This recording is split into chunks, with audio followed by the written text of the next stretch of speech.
نحمده ونصلي على رسوله الكريم اما بعد فاعوذ بالله من الشيطان الرجيم بسم الله الرحمن الرحيم يا أيها المدثر قم فأنذر وربك فكبر وثيابك فطهر والرجز فاهجر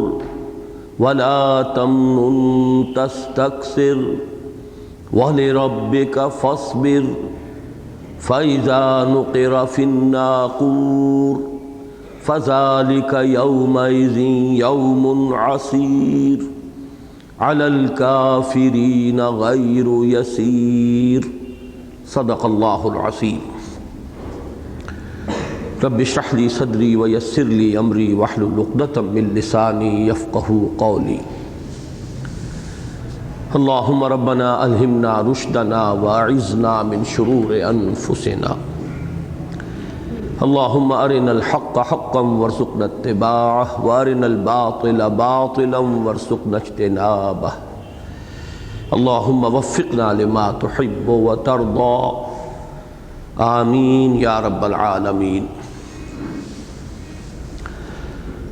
سورہ مزمل ہم 3 نشستوں میں ختم کر سکے تھے۔ اس کے درس کے ضمن میں سورہ مزمل اور سورہ مدثر کے مابین جو نسبت ہے جوڑے ہونے کی، اس پر تفصیل سے گفتگو ہو چکی ہے۔ قرآن حکیم میں سورتوں کے جو جوڑے بہت نمایاں ہیں، یہ نسبت جو ہے جوڑے ہونے کی کہیں بہت نمایاں ہے، کہیں قدر خفی ہے، لیکن یہ کہ جہاں بہت نمایاں ہے ان میں سے ایک مثال یہ سورہ مزمل اور سورہ مدثر بھی ہے۔ بالکل ایک ہی انداز میں آغاز، یا ایھا المزمل یا ایھا المدثر، پھر دوسری آیت دونوں جگہ پر قم سے شروع ہو رہی ہے، گویا کہ نبی اکرم صلی اللہ علیہ وسلم کو اب اپنی عملی جد و جہد کے آغاز کا حکم ہو رہا ہے۔ پھر میں ساتھ ہی یہ بھی عرض کر چکا ہوں کہ جو ترتیب نزولی کے ضمن میں ہمارے ہاں مختلف روایات ہیں، مختلف معاملات ہیں، اس پر باقاعدہ تصنیف بھی لکھی گئی، خاص طور پر اس دور میں مولانا ابوالکلام آزاد مرحوم کے ایک ساتھی نے تو اس کو باقاعدہ ایک اپنا کہا جا سکتا ہے کہ ایک تھیسس کا موضوع بنایا ہے۔ اس کے ضمن میں جو متقدمین میں سے اکثر حضرات کی رائے ہے، اگرچہ پورے قرآن مجید کی ترتیب نزولی کا معاملہ تو بہت مشکل ہے، تقریباً محال ہے، ناممکنات میں سے ہے کہ اب اس کا تعین تیقن کے ساتھ کیا جا سکے، اور اس کی ایسی شدید ضرورت بھی نہیں، اس لیے کہ در حقیقت جو حجت ہے ہمارے لیے وہ یہی ترتیب مصحف ہے، یہی ترتیب ہے کہ جو لوح محفوظ میں ہے۔ البتہ یہ ہے کہ شروع کی جو چند ابتدائی وحییں ہیں ان کے بارے میں تقریباً اجماع ہے، اور مجھے بھی اس سے اتفاق ہے کہ سب سے پہلے 5 آیات سورہ علق کی، پھر 7 آیات سورہ نون یا سورہ قلم 29ویں پارے کی جو دوسری صورت ہے، اس کے یہ 2 نام ہیں، اس کے بعد 10 آیات سورہ مزمل کی، اور اس کے بعد یہ 7 آیات ابتدائی جو ہے یہ سورہ مدثر کی۔ البتہ سورہ مدثر کے بارے میں چونکہ ایک روایت کی روح سے یہ رائے بھی سامنے آتی ہے کہ شاید یہ پہلی ہی وحی ہے، یہ 7 آیات سورہ مدثر کی، کہ یہ پہلی وحی ہے جو حضور صلی اللہ علیہ وسلم پر ہوئی ہے، لہٰذا اس میں کسی قدر گفتگو کی ضرورت ہے۔ اگرچہ ایک دوسری روایت موجود ہے جس نے کہ اس کے اندر جو اشکال یا اجمال تھا اس کو حل کر دیا ہے، اور تعجب کی بات یہ ہے کہ یہ دونوں روایات صحیح بخاری میں موجود ہیں۔ اس سے در حقیقت میں اس بہت اہم بات کی طرف توجہ دلانا چاہتا ہوں کہ محدثین کرام نے رحمہم اللہ یہ دیانت اور یہ امانت کا معاملہ سمجھا ہے کہ جو روایت بھی ان کے جو مقرر کردہ معیار تھے روایت کے اعتبار سے، جو ان پر پوری اتری انہوں نے اس کو جمع کر دیا ہے۔ تاکہ اب یہ مواد رہے غور و فکر کرنے والوں کے لیے، فقہا کے لیے، حکماء کے لیے، وہ سارا مواد ضرور جمع ہو جائے۔ اسی طریقے سے جو ہمارے ابتدائی مورخین ہیں انہوں نے بھی دیانت کا ثبوت دیا ہے، اگرچہ اس زمانے میں بعض لوگوں نے بعض حضرات کے بارے میں کچھ طعن بھی کیا ہے، ان کی نیتوں پر بھی حملے کیے ہیں، لیکن میں یہ سمجھتا ہوں کہ ابتدائی جو مورخین تھے ان کا بھی طرز عمل دیانت پر مبنی تھا۔ انہوں نے بھی جو بھی مواد ان کو ملا ہے وہ جمع کر دیا ہے، وہ مواد بھی جو حضرت عثمان کے خلاف جاتا ہو، وہ مواد بھی جو حضرت علی کے خلاف جاتا ہو، وہ مواد بھی جو حضرت امیر معاویہ کے خلاف جاتا ہو، تو انہوں نے جو چیزیں بھی ہیں انہیں جمع کر دیا ہے۔ اس کی بنا پر بعض حضرات نے سمجھا کہ شاید ان کے اندر کچھ شیعیت کی طرف رجحان تھا، حالانکہ میرے نزدیک بات یہ نہیں ہے۔ البتہ ایک بات جو بہت اہم ہے، جو ہمیشہ پیش نظر رہنی چاہیے، کہ مورخین نے اپنے ذمے روایات کی چھان پھٹک کی ذمہ داری نہیں لی، یہ صرف محدثین کا کام ہے۔ ان کو جو مواد ملا ہے، جو روایت ملی ہے، اس کو انہوں نے جمع کر دیا۔ محدثین کا معاملہ اس سے مختلف ہے، جو روایات ان کے پاس آئی ہیں انہوں نے اس میں چھان پھٹک کی ہے، اس کے اندر تحقیق کی ہے، تدقیق کی ہے، راوی ثقہ ہے نہیں ہے، سلسلہ روات جو ہے فلاں نے فلاں سے روایت کیا، فلاں سے فلاں نے روایت کیا، یہ متصل بھی ہے کہ منقطع ہے، بیچ میں کوئی لنک غائب تو نہیں ہے، پھر اس پورے سلسلے میں کوئی راوی ایسے تو نہیں ہے کہ جن پر یا تو جھوٹ بولنے کی تہمت لگی ہو یا الزام لگا ہو، یا جن پر حافظے کے صحیح نہ ہونے کا کسی نے خیال ظاہر کیا ہو۔ تو اسماء الرجال کا ایک بہت بڑا فن وجود میں آیا، تمام راویوں کے حالات کی تحقیق و تفتیش کی گئی۔ تو محدثین کا معاملہ جدا ہے، مورخین کا معاملہ جدا ہے۔ مورخین کے پاس جو روایات آئی انہوں نے جمع کر دی۔ اب یہ ہمارے پاس مواد ہے، مثبت منفی ہر نوعیت کا مواد ہے، اس کے بارے میں غور کریں، جس کو اب اس میں روایت سے آگے درایت کی بات بھی ہے، عقل سے بھی کام لیں۔ قرآن مجید کی جو محکمات ہیں اور قرآن مجید کے جو نصوص ہیں ان کو اپنے سامنے رکھیں، پھر تاریخ کے اس ذخیرے کو جس میں ہر طرح کی روایات آ گئی ہیں اس میں سے رد و قبول کے ہم اپنے معیار قائم کریں گے۔ لیکن یہ کہ محدثین کرام نے الحمدللہ کہ انہوں نے جو ہم پر احسان کیا ہے، احسان عظیم، وہ یہ ہے کہ ان پاس جو روایات آئی، آپ کو نے سنا ہوگا کہ کئی لاکھ حدیثوں میں سے صرف چند ہزار حدیثیں ہیں کہ جو امام بخاری نے اپنی صحیح میں درج کی، اس لیے کہ انہوں نے چھلنی لگا دی تھی، جو اس چھلنی میں سے نکلے گی وہی حدیث جو ہے میں قبول کروں گا، میں اپنی صحیح میں درج کروں گا۔ اگرچہ ان کا زیادہ تر جو رہا معاملہ وہ درایت کا نہیں، روایت کا ہے۔ انہوں نے عقلی بحثیں نہیں کی، عقلی معیارات قائم نہیں کی، انہوں نے اصل میں روایت پر زور دیا ہے۔ راوی کون ہے، اس نے کس سے سنا ہے، پھر اس نے کس سے سنا ہے، یہ پورا سلسلہ متصل ہے کہ منقطع ہے، اس پورے سلسلے میں کہیں کوئی مشکوک آدمی تو نہیں ہے۔ تو یہ تمام چیزیں جو ہیں اس کی انہوں نے تحقیق کی ہے۔ تو یہ میں نے اس وقت برسبیل تذکرہ یہ بات آ گئی کہ ہمیں اس صورت کے بارے میں دو روایات ملتی ہیں، صحیح بخاری میں دونوں ہیں۔ دوسری بات یہ کہ دونوں کے راوی ایک ہی ہیں، حضرت جابر ابن عبداللہ رضی اللہ تعالی عنہ، اور ان سے جو سلسلہ چلا ہے اس کے بعد جو تابعی ہیں جو صحابی سے روایت کریں وہ بھی ایک ہی ہیں، حضرت ابو سلمہ ابن عبد الرحمن۔ البتہ اس کے بعد لنکس دو ہو گئی ہیں، ایک میں یحییٰ ابن کثیر روایت کرتے ہیں حضرت ابو سلمہ سے، اور ایک میں امام زہری روایت کرتے ہیں حضرت ابو سلمہ سے۔ تو آگے یہ اب دو حدیثیں بن گئی، اگرچہ راوی ایک ہے، ایک راوی صحابی جو ہے جابر ابن عبداللہ، لیکن یہ کہ اس کے بعد ان سے جو بات چلی آگے تو ابو سلمہ ابن عبد الرحمن، اس کے بعد دو شاخیں ہو گئیں، یحییٰ ابن کثیر عن ابی سلمہ اور زہری عن ابی سلمہ۔ ان میں فرق یہ ہے کہ یحییٰ ابن کثیر کی روایت سے یہ معلوم ہوتا ہے کہ گویا کہ یہ پہلی وحی ہے جو حضور صلی اللہ علیہ وسلم پر نازل ہوئی۔ انہوں نے پوچھا تھا حضرت ابو سلمہ سے کہ قرآن مجید میں سب سے پہلے کون سی آیات نازل ہوئی؟ انہوں نے کہا کہ سورہ مدثر کی آیات۔ انہوں نے کہا کہ حضرت یحییٰ ابن کثیر نے کہ لوگ تو کہتے ہیں کہ سورہ علق کی 5 آیتیں نازل ہوئیں۔ ان کا بھئی میں تمہیں وہی کچھ کہہ رہا ہوں کہ جو مجھ سے کہا تھا جابر ابن عبداللہ نے رضی اللہ تعالی عنہ۔ پھر وہ روایت بیان کی کہ حضور صلی اللہ علیہ وسلم نے فرمایا کہ ایک روز میں غار حرا سے اتر رہا تھا، پہاڑ سے نیچے اتر رہا تھا، تو مجھے آواز آئی یا محمد۔ میں نے سامنے دیکھا، آگے پیچھے دیکھا، کوئی نظر نہیں آیا۔ میں پھر چل پڑا، پھر آواز آئی، پھر میں نے دیکھا کوئی نظر نہیں آیا، پھر چل پڑا، لیکن ایک خوف سی کیفیت طاری ہو گئی۔ پھر ذرا آگے بڑھا تو پھر آواز آئی، تو اچانک میری نگاہ اٹھی اور میں نے دیکھا کہ بلکہ یہ جو حصہ ہے یہ در حقیقت یہ یحییٰ ابن کثیر کی روایت میں نہیں ہے، بلکہ یہ روایت یوں چلتی ہے کہ میں اسی خوف کی حالت میں گھر پہنچ گیا اور میں نے کہا زملونی زملونی دثرونی، مجھے کمبل اڑھا دو، مجھے لحاف اڑھا دو، یعنی ایک کیفیت خوف کی۔ اور اس کے بعد یہ آیات نازل ہوئیں، یا ایھا المدثر قم فانذر وربک فکبر وثیابک فطہر والرجز فاہجر ولا تمنن تستکثر ولربک فاصبر۔ تو اس سے یہ گمان ہوا کہ شاید یہ پہلی وحی ہے جو حضور صلی اللہ علیہ وسلم پر نازل ہوئی، لیکن امام زہری جو بات بیان کر رہے ہیں انہی سے عبد الرحمن سے، ابو سلمہ ابن عبد الرحمن سے، اس کے اندر اضافہ ہے، وہ پوری تفصیل وہی ہے لیکن اس میں اضافہ یہ ہے کہ جب 2-3 مرتبہ ایسا ہوا اور پھر اچانک میری نگاہ اٹھی تو فَإِذَا الْمَلِكُ الَّذِي جَاءَنِي بِحِرَا، تو میں نے دیکھا کہ وہی فرشتہ جو میرے پاس حرا میں آیا تھا، غار حرا میں، تو وہ افق پر ایک بہت بڑی کرسی ہے جس سے پورا افق بھر گیا ہے، اس پر وہ بیٹھا ہوا ہے۔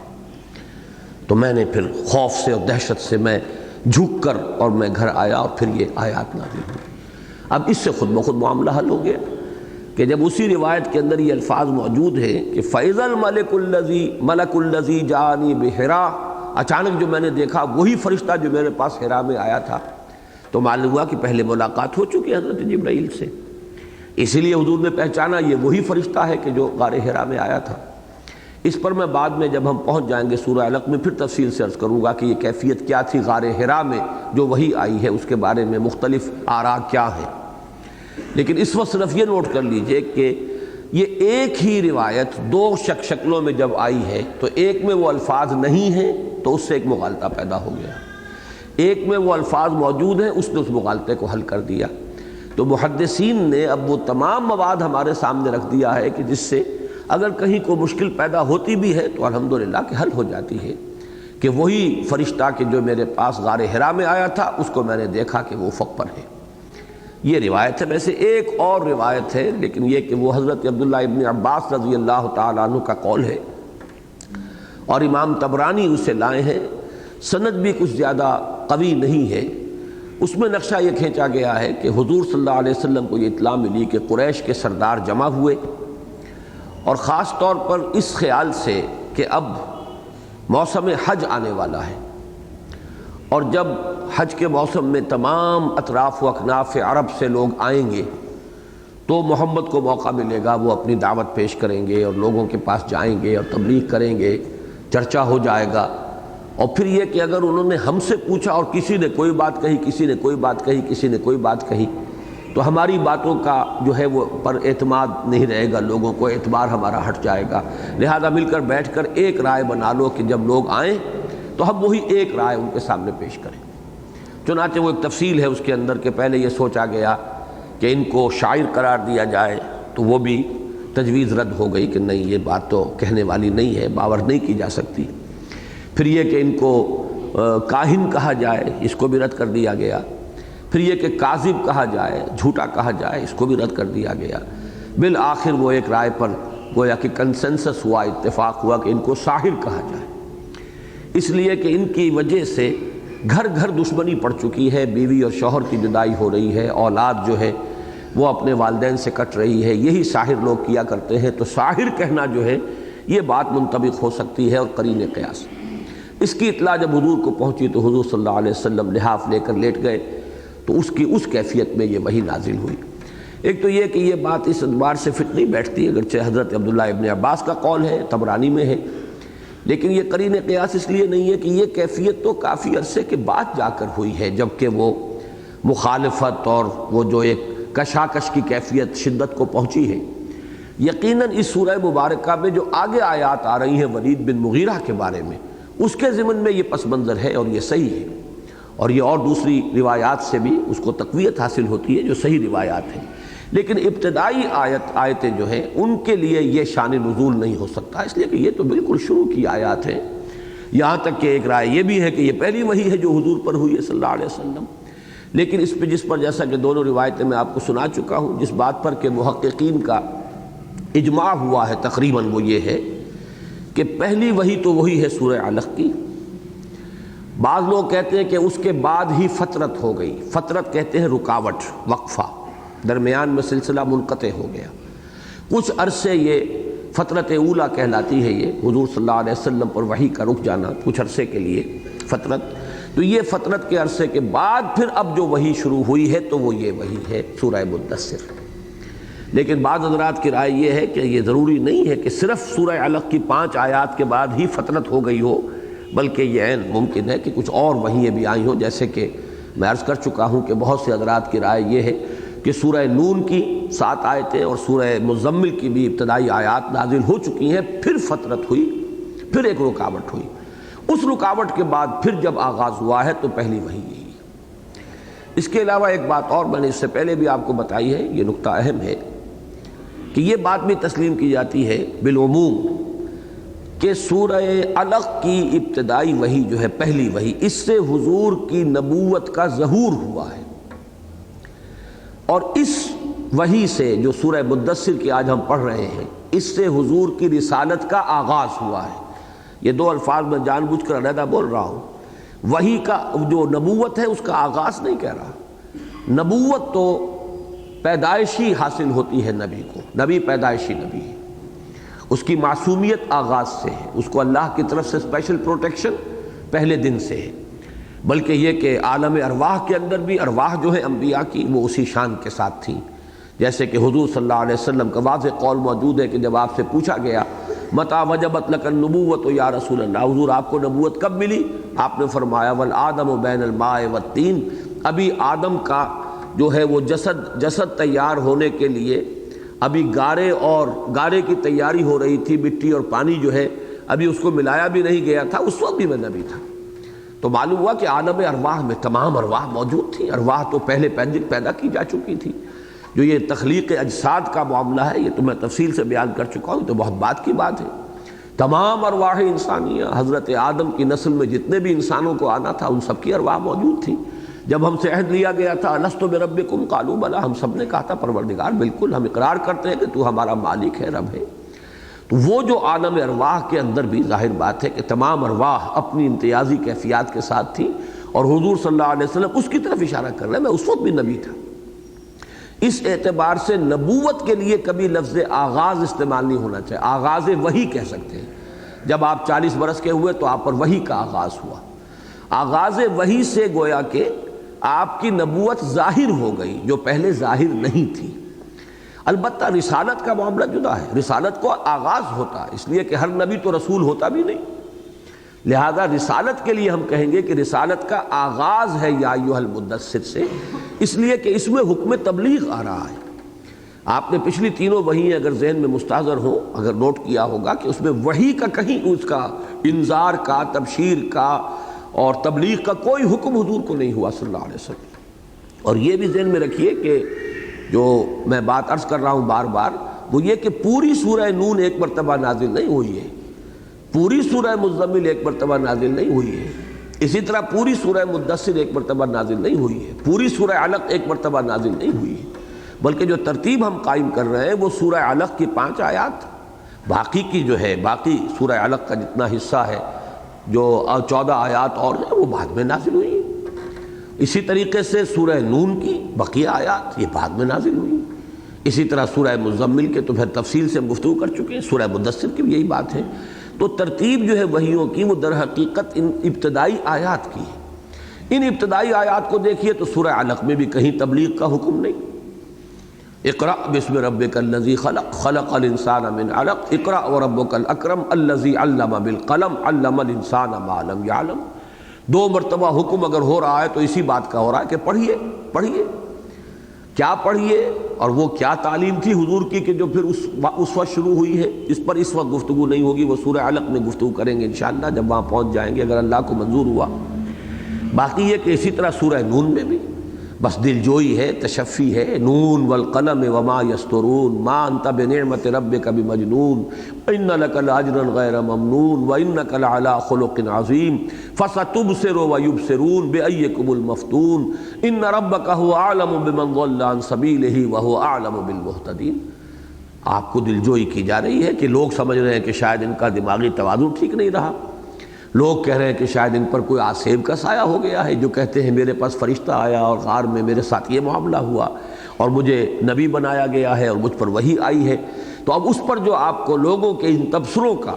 پر جو رنج ہوا ہے، صدمہ ہوا ہے، در حقیقت اس پر دلجوئی اور تسلی کے لیے وہ 7 آیات نازل ہوئی۔ اسی طرح سورہ مزمل کی ابتدائی آیات، اس میں سارے احکام حضور کو ہیں، راتوں کو کھڑے رہیں، قرآن کی ترتیل کریں، اور یہ کہ اپنے آپ کو بالکل یکسو کر کے اپنے رب کے دامن کے ساتھ جو ہے وابستہ کر لیں، لوگوں سے ایک حجر جمیل کی شکل اختیار کریں، جو وہ کہہ رہے ہیں اس کا خیال نہ کریں، اگر وہ مجنون کہہ رہے ہیں یا کچھ اور کہہ رہے ہیں، وہ آسیب زدہ کہہ رہے ہیں وغیرہ وغیرہ، آپ ان کا خیال نہ کیجئے۔ یہاں بھی تبلیغ کا کوئی حکم نہیں۔ یہ البتہ وہ آیات ہیں کہ جن میں آغاز ہی میں 3 آیات کے اندر جو منصب رسالت ہے اور جو اس کے فرائض ہیں ان کو بڑے ہی جامعیت کے ساتھ اور ایک ایک لفظ کے اندر یوں سمجھیے کہ پوری داستان ہے، یوں کہنا چاہیے کہ ایک ایک لفظ کے اندر پورا چیپٹر ہے کہ جو مضمر ہے سیرت النبی کا صلی اللہ علیہ وسلم، وہ میں ابھی بعد میں عرض کروں گا۔ تو نوٹ یہ کر لیجئے کہ سورہ علق سے حضور صلی اللہ علیہ وسلم کی نبوت کا ظہور ہوا ہے، اور سورہ مدثر کی ان آیات سے حضور صلی اللہ علیہ وسلم کی رسالت کا آغاز ہوا ہے۔ ان دونوں چیزوں کو علیحدہ علیحدہ نوٹ کر لیں۔ اب آئیے ہم مطالعہ شروع کرتے ہیں۔ یا ایھا المدثر، یہ میں عرض کر چکا ہوں مزمل بھی متزمل تھا، باب تفاعل سے اس میں فاعل، اور یہ بھی متدثر ہے، تے اور دال مل گئے ہیں تو متدثر کے بجائے مدثر، اس کو کہتے ہیں ادغام۔ جو قریب المخرج الفاظ اس طریقے سے آ جائیں کسی زبان میں، عام زبانوں میں بھی ہے ایسا، عربی میں خاص طور پہ اس کے لیے قاعدہ مقرر ہے جسے ادغام کہتے ہیں، پھر 2 حرف آپس میں مل جاتے ہیں، متزمل، تے اور زے مل گئے مزمل، متدثر، تے اور دال مل گئے مدثر۔ دونوں کے معنی بھی تقریباً ایک ہیں، کمبل میں لپٹنے والا، لحاف میں لپٹنے والا۔ دثار اصل میں کہتے ہیں عربی زبان میں اس چیز کو، چادر ہو، لحاف ہو، کمبل ہو، جس کو انسان اپنے اوپر لپیٹ لیتا ہے پوری طرح اور خود کو اپنے اندر اس کے اندر چھپا لیتا ہے۔ شعار اس کے برعکس کہتے ہیں وہ لباس کے جو انسان نے نیچے پہنا ہوا ہے، جو اس کے جسم کے ساتھ چپکا ہوا ہے۔ چنانچہ یہ ایک بڑی پیاری حدیث ہے کہ حضور صلی اللہ علیہ وسلم نے انصار مدینہ کی دلجوئی کے لیے بڑے پیارے الفاظ کہے، انتم الشعار والناس النثار، کہ اے انصار، معاشر انصار، تمہارا معاملہ تو میرے ساتھ شعار والا ہے، یعنی جیسے کہ کپڑے کسی کے بدن کے ساتھ چپکے ہوئے ہوتے ہیں، جو کپڑے اس نے پہنے ہوئے ہیں، اور ایک ہوتا ہے اوپر کوئی بڑا کمبل آدمی لے لے یا بڑی چادر میں لپٹ جائے تو باقی لوگوں کی حیثیت اس کمبل کی سی ہے، اس چادر کی سی ہے، اور تم تو گویا کہ مجھے نہایت عزیز ہو، مجھے بہت ہی قریب، میرے قلبی یعنی تعلق کے اعتبار سے تم مجھ سے بہت ہی قربت رکھنے والے ہو۔ تو یہ ان کی دلجوئی کے لیے، اس لیے کہ مختلف مواقع پر ہو جاتا تھا، ظاہر بات ہے کہ حضور صلی اللہ علیہ وسلم کی جماعت جو تھی اس میں مہاجرین میں وہ لوگ زیادہ تعداد میں تھے کہ جنہوں نے 10-12 برس پہلے حضور صلی اللہ علیہ وسلم کی صحبت شروع کی تھی اور آپ کے ساتھ تھے، تربیت یافتہ زیادہ وہ تھے، دست و بازو زیادہ وہ بنتے تھے۔ اگرچہ دنیاوی اعتبار سے صورت یہ بنی کہ یعنی تحریک کو اگر کہیں پنپنے کے لیے بظاہر موقع ملا تو وہ تو مدینے میں ملا، مکے میں تو اس پوری کوشش کے باوجود جو ہے وہاں کسی غلبے کی صورت نظر نہیں آئی، بلکہ حضور صلی اللہ علیہ وسلم کو اور صحابہ کرام کو وہاں سے یوں سمجھیے کہ ہجرت کر کے مدینہ منورہ تشریف لانا پڑا۔ تو یہ ذرا ایک ڈائلیما رہتا تھا اور لوگوں کے اندر، بہرحال انسان ہی تھے صحابہ کرام، اور اس میں ایک کیفیت ہو جاتی ہے، میں وہ برے سنس میں لفظ استعمال نہیں کرتا، ایک جذبہ رقابت پیدا ہو جاتا ہے، اس لیے کہ آپ بھی کسی سے محبت کرتے ہیں، دوسرا بھی کسی سے محبت کرتا ہے، دونوں کی محبت شدید ہے۔ تو اب اگر کبھی بھی ذرا سا دیکھتے ہیں کہ التفات ادھر زیادہ ہو رہا ہے تو اس لیے نہیں کہ ان سے کوئی عداوت ہے یا بغض ہے، بلکہ اس لیے کہ آپ کو محبت ہے ان سے زیادہ، تو آپ کو کچھ کھلتا ہے کہ ان کا التفات یا ان کی توجہ ادھر دوسری طرف ہو رہی ہے۔ تو صحابہ کرام کے اندر یقیناً یہ ایک کیفیت رہتی تھی، مسابقت کا جذبہ بھی تھا، وہ مسابقت الی الخیر کا جذبہ تھا، نیکیوں میں ایک دوسرے سے آگے بڑھنے کی کوشش کرتے تھے۔ اسی طرح حضور کی توجہ اور عنایت کو بھی زیادہ سے زیادہ اپنی طرف اس کا رخ کرنے کی ہر شخص کوشش کرتا تھا، اور اس کا جذبہ جو ہے وہ مثبت جذبہ تھا، حضور صلی اللہ علیہ وسلم کی محبت کا جذبہ تھا۔ اور اس میں یقیناً اگرچہ فارسی کا ایک مصرع تو بڑا پیارا ہے، رقابت از میاں خیزد، محبت چون جواں گردد، رقابت از میاں خیزد، یہ ایک ہے مرحلہ ہے یہ بھی ایک، لیکن اس میں زیادہ نظری پہلو ہے۔ جب محبت جو ہے جوان ہو جاتی ہے تو رقابت ختم ہو جاتی ہے درمیان سے، سب ہی محبت کر رہے ہیں ان سے، تو آپس میں کوئی رقابت نہیں رہتی۔ لیکن یہ کہ کسی نہ کسی درجے میں یہ پہلو رہتا ہے۔ مثلاً حضور صلی اللہ علیہ وسلم، حضرت عمر رضی اللہ تعالیٰ عنہ کا واقعہ آتا ہے کہ غزوہ تبوک کے موقع پر دل میں یہ خیال پیدا ہوا کہ حضور نے اس وقت اب اپیل کی ہے کہ لاؤ، اور اللہ کے دین کو ضرورت ہے مدد کی، پیسے لاؤ۔ تو اس وقت حضرت عمر فرماتے ہیں کہ میرے پاس اتفاقاً بہت سا زر کثیر موجود تھا، تو میں نے کہا کہ اس مرحلے پر تو میں ابو بکر سے بازی لے ہی جاؤں گا۔ تو معلوم یہ ہوا کہ ایک اچھی مسابقت فی الخیر، سابقوا الی مغفرۃ من ربکم وجنۃ عرضھا کعرض السماء والارض، ایک دوسرے سے آگے نکلنے کے لیے دوڑ لگاؤ۔ وَلِكُلِّ وِجْهَةٌ هُوَ مُوَلِّيهَا فَاسْتَبِقُوا الْخَيْرَاتِ، ہر ایک نے اپنا کوئی ہدف مقرر کیا ہوا، تو اہل ایمان تو بھلائیوں اور نیکیوں میں دوڑ لگاؤ اور ایک دوسرے سے آگے نکلو، اور ایک دوسرے کے آگے سے نکلنے میں ایک مسابقت کا جذبہ ہوتا ہے۔ اس اعتبار سے حضور نے کسی مرحلے میں انصار کی دلجوئی کے لیے یہ الفاظ فرمائے کہ انتم الشعار والناس النثار، لوگوں کا معاملہ تو اس بڑی چادر کا ہے جو اوپر سے انسان اوڑھ لیتا ہے، اور ایک وہ کپڑے ہوتے ہیں جو اس نے اندر پہنے ہوتے ہیں، جو اس کے جسم کے ساتھ مس کر رہے ہوتے ہیں۔ تو تمہارا مقام جو ہے میرے ساتھ اے معاشر انصار، وہ تو شعار والا ہے، لوگوں کا نثار والا ہے۔ تو یا ایھا المدثر، اے کپڑے میں لپٹ کر لیٹنے والے۔ میں یہ سارے تفصیل سے یہ قول مدثر، مزمل، کیوں یہ الفاظ آئے ہیں سورہ مزمل کے ضمن میں تفصیل سے عرض کر چکا ہوں۔ اس وقت صرف میں جو ایک اس کا معنوی ربط ہے وہ میں واضح کر دینا چاہتا ہوں دوبارہ، کہ ان دونوں الفاظ کے استعمال سے میرا ذہن منتقل ہوتا ہے اس بات کی طرف کہ چونکہ دونوں کے بعد قم آ رہا ہے، تو یہ حضور کی حیات طیبہ کا، سیرت مطہرہ کا ایک خاص دور ہے جس کو اب فرمایا جا رہا ہے کہ اب ختم کیجئے، اس سے نکلیے، اس کیفیت سے۔ اور وہ کیفیت کیا ہے؟ غور و فکر، سوچ بچار۔ پہلے تو وہ غور و فکر جو ہے وہ فلسفیانہ غور و فکر میں تھا، تفکر والاعتبار۔ ظاہر بات ہے کہ حضور صلی اللہ علیہ وسلم کسی نبی کی امت میں پیدا نہیں ہوئے تھے، کوئی کتاب آپ کے پاس نہیں تھی، ما کنت تدری ما الکتاب ولا الایمان، آپ کو کچھ معلوم نہیں تھا کتاب کیا ہوتی ہے، کوئی آسمانی کتاب سے آپ متعارف نہیں تھے، نہ تورات آپ نے پڑھی تھی، نہ انجیل آپ نے پڑھی تھی،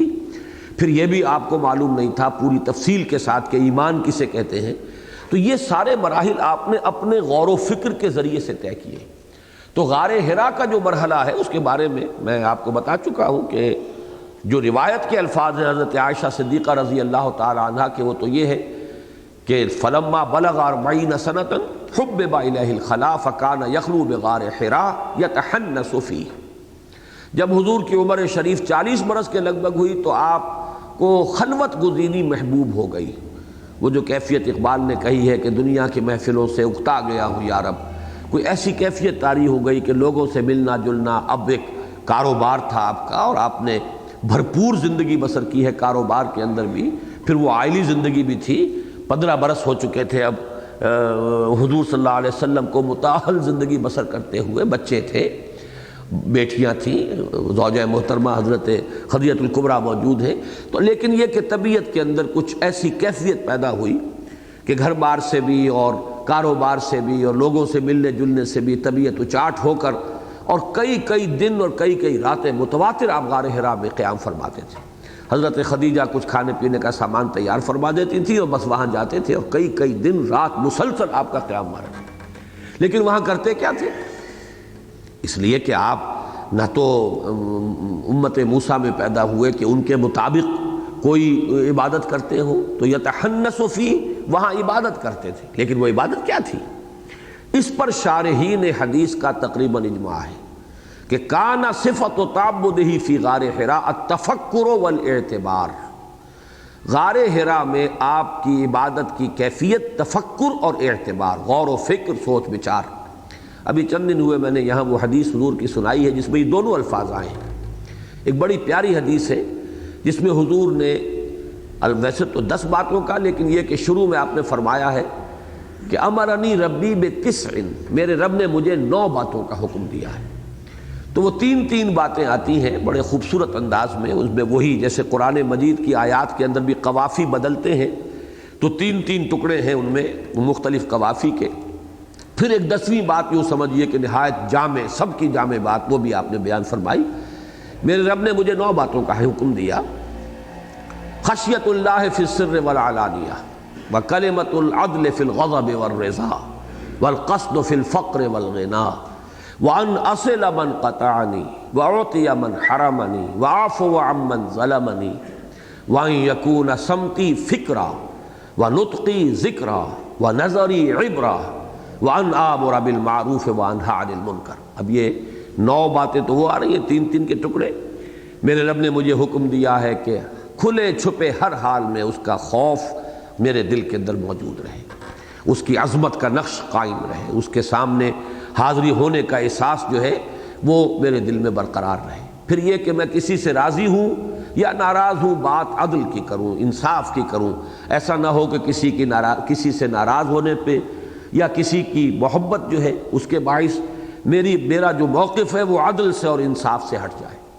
اور تیسری بات یہ کہ چاہے تنگی ہو چاہے کشادگی ہو، لیکن میں آنا روی اختیار کروں، اپنے معاملے کے اندر ایک اعتدال اور ایک اقتصاد کی کیفیت۔ اس کے بعد 3 باتیں کہ میں اس کو دوں جو مجھے محروم رکھے، اعطی من حرمنی، واعفو عمن ظلمنی، جو مجھ سے کٹتا ہے میں اس سے جڑوں، ان اصل من قطعنی، واعطی من حرمنی، جو مجھ سے کٹتا ہے میں اس سے جڑوں، یا جو مجھے کاٹتا ہے میں اس سے جڑوں اور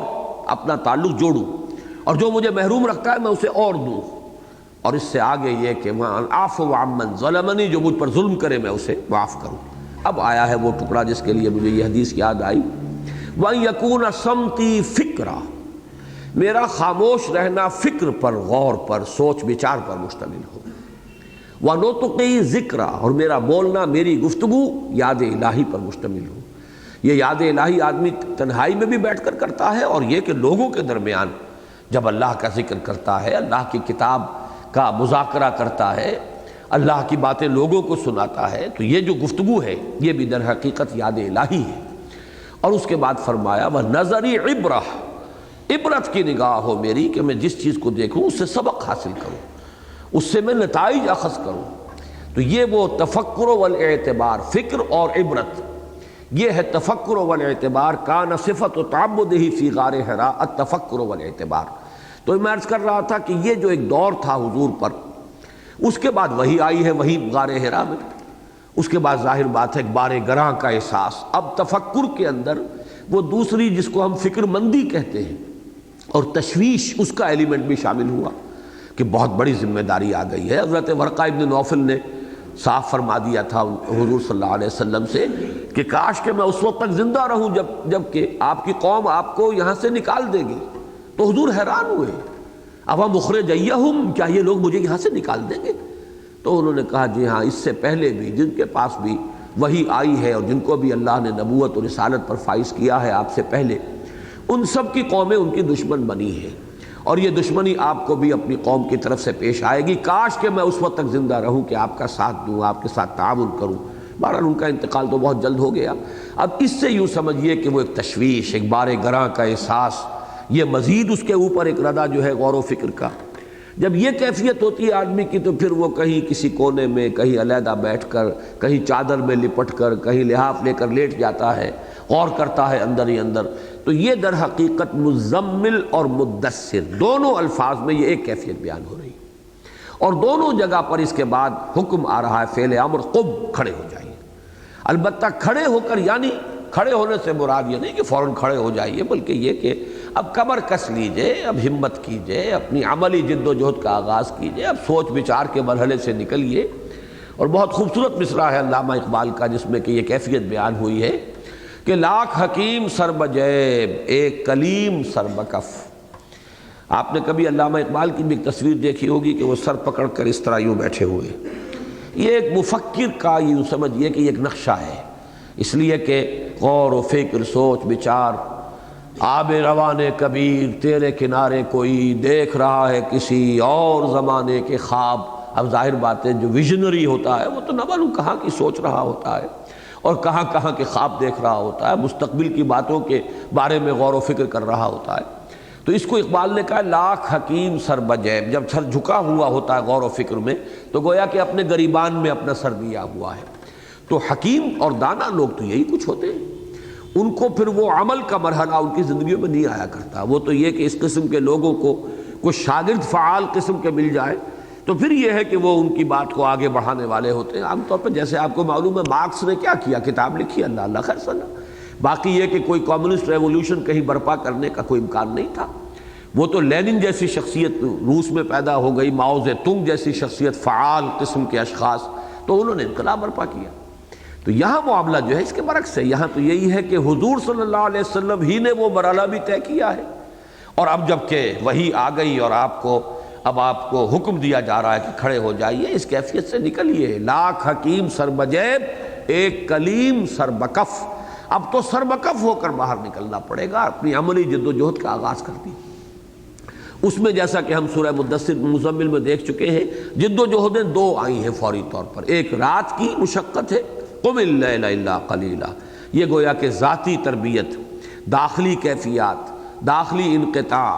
ہر طرح سے تبتل، اپنے ماحول سے ذہناً قلباً کٹ کر، عملاً کٹنا نہیں ہے، رہنا ہے وہیں، لیکن یہ کہ وہ جو وتبتل الیہ تبتیلا، اس میں صرف اللہ کے ساتھ اپنا ذہنی اور قلبی رشتہ استوار کر کے، اور پھر یہ کہ سب سے زیادہ مشقت جو ہے، کھڑے رہیے رات کو دو تہائی، آدھی شب، تہائی شب، اور اس قرآن مجید کو اپنے اندر جذب کیجئے اور جذب کیجئے، اتاریے اپنے اندر۔ یہ مشقت تھی جو سورہ مزمل میں آ گئی۔ اب یہاں ہے دوسری مشقت، اب یہ ہے دعوت اور تبلیغ کی مشقت، اور اس سے بھی آگے بڑھ کر انقلاب کی مشقت۔ یہ ہے در حقیقت کہ جہاں سے اب آپ کو وہ جو آپ کا مشن ہے عملاً، اس کے لیے حکم دیا جا رہا ہے، قم فانذر، کھڑے ہو جائیے اور خبردار کیجئے۔ اس لفظ پر پہلے بھی بہت گفتگویں ہوئی ہیں، آج چونکہ یوں سمجھیے کہ قرآن مجید میں پہلی مرتبہ یہ لفظ اس مقام پر آیا ہے۔ مصحف کا معاملہ تو اور ہے، لیکن قرآن مجید میں ترتیب نزولی کے اعتبار سے پہلی مرتبہ یہ لفظ انذر جو ہے وہ یہاں اس آیت میں آیا ہے۔ معنی اس کے کیا ہے؟ اگرچہ بعض تراجم میں آپ نے شاید دیکھا ہو کہ کھڑے ہو جاؤ اور ڈراؤ، یا انذار کا ترجمہ جو ہے ڈرانا، لیکن یہ کہ صحیح ترین ترجمہ جو ہے وہ ہے خبردار کرنا، باخبر کر دینا۔ انگریزی کا لفظ بہترین ہے اس کے لیے، جو صحیح ترین مفہوم کو ادا کرتا ہے، وارن کرنا۔ ایک شخص ہے جو کسی غلط راستے پر جا رہا ہے، آپ اسے بتاتے ہیں تم غلط راستے پر جا رہے ہو، یہ راستہ تو ایسے جنگل کے اندر تمہیں پہنچا دے گا کہ جہاں ہلاکت ہے، بربادی ہے، تباہی ہے، تو آپ اس کو خبردار کرتے ہیں کہ تم غلط راستے پر ہو۔ اسی طریقے سے یہ قافلہ نوع انسانی جو ہے، اس کو خبردار کرنا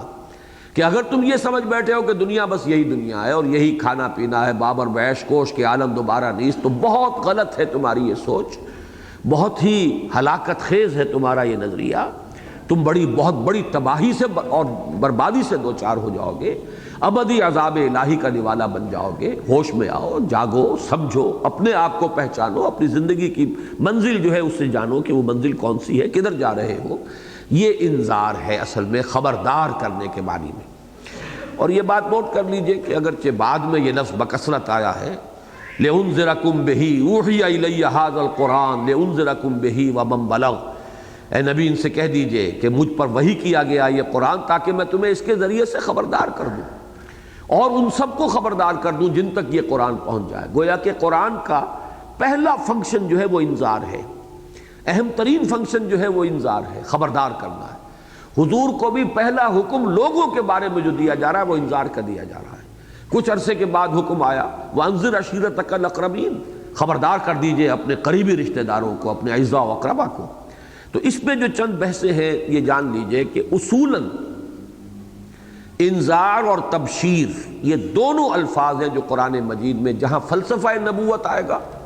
جہاں بات پوری بیان کرنی ہوگی، تو نہ صرف یہ کہ یہ دونوں الفاظ ہوں گے بلکہ اس میں تبشیر کا لفظ مقدم ہوتا ہے۔ جیسے مثلا بالکل وسط ہے قرآن مجید کا، جیسے میں نے عرض کیا تھا کہ وہاں بھی ایک بڑا نمایاں جوڑا ہے سورتوں کا، سورہ بنی اسرائیل اور سورہ کہف، اس میں بھی آپ یہی دیکھیں گے۔ سورہ کہف میں فرمایا وَمَا نُرْسِلُ الْمُرْسَلِينَ إِلَّا مُبَشِّرِينَ وَمُنذِرِينَ، اور یہ تو جمع کا صیغہ ہوا، تمام رسولوں کے بارے میں فرمایا ہم نہیں بھیجتے رہے اپنے رسولوں کو مگر صرف اس لیے کہ وہ بشارت دیں اور خبردار کر دیں، اور یہی بات واحد کے صیغے میں کہی ہے سورہ بنی اسرائیل میں وَمَا أَرْسَلْنَاكَ إِلَّا مُبَشِّرًا وَنَذِيرًا، اے نبی ہم نے نہیں بھیجا ہے آپ کو مگر مبشر اور نذیر بنا کر۔ یہی دو الفاظ آئے ہیں جو سورہ نساء کے اندر آیت آئی ہے، اہم ترین مقام ہے وہ رسولوں کی بعثت کا مقصد کیا ہے، کیوں بھیجا ہم نے رسولوں کو۔ رسولم یہ چھٹے پارے کے شروع میں ہے، رسولم مبشرین ومنذرین لئلا یکون للناس علی اللہ حجۃ بعد الرسل وکان اللہ عزیزا حکیما، ہم نے اپنے رسولوں کو بھیجا مبشر اور نذیر بنا کر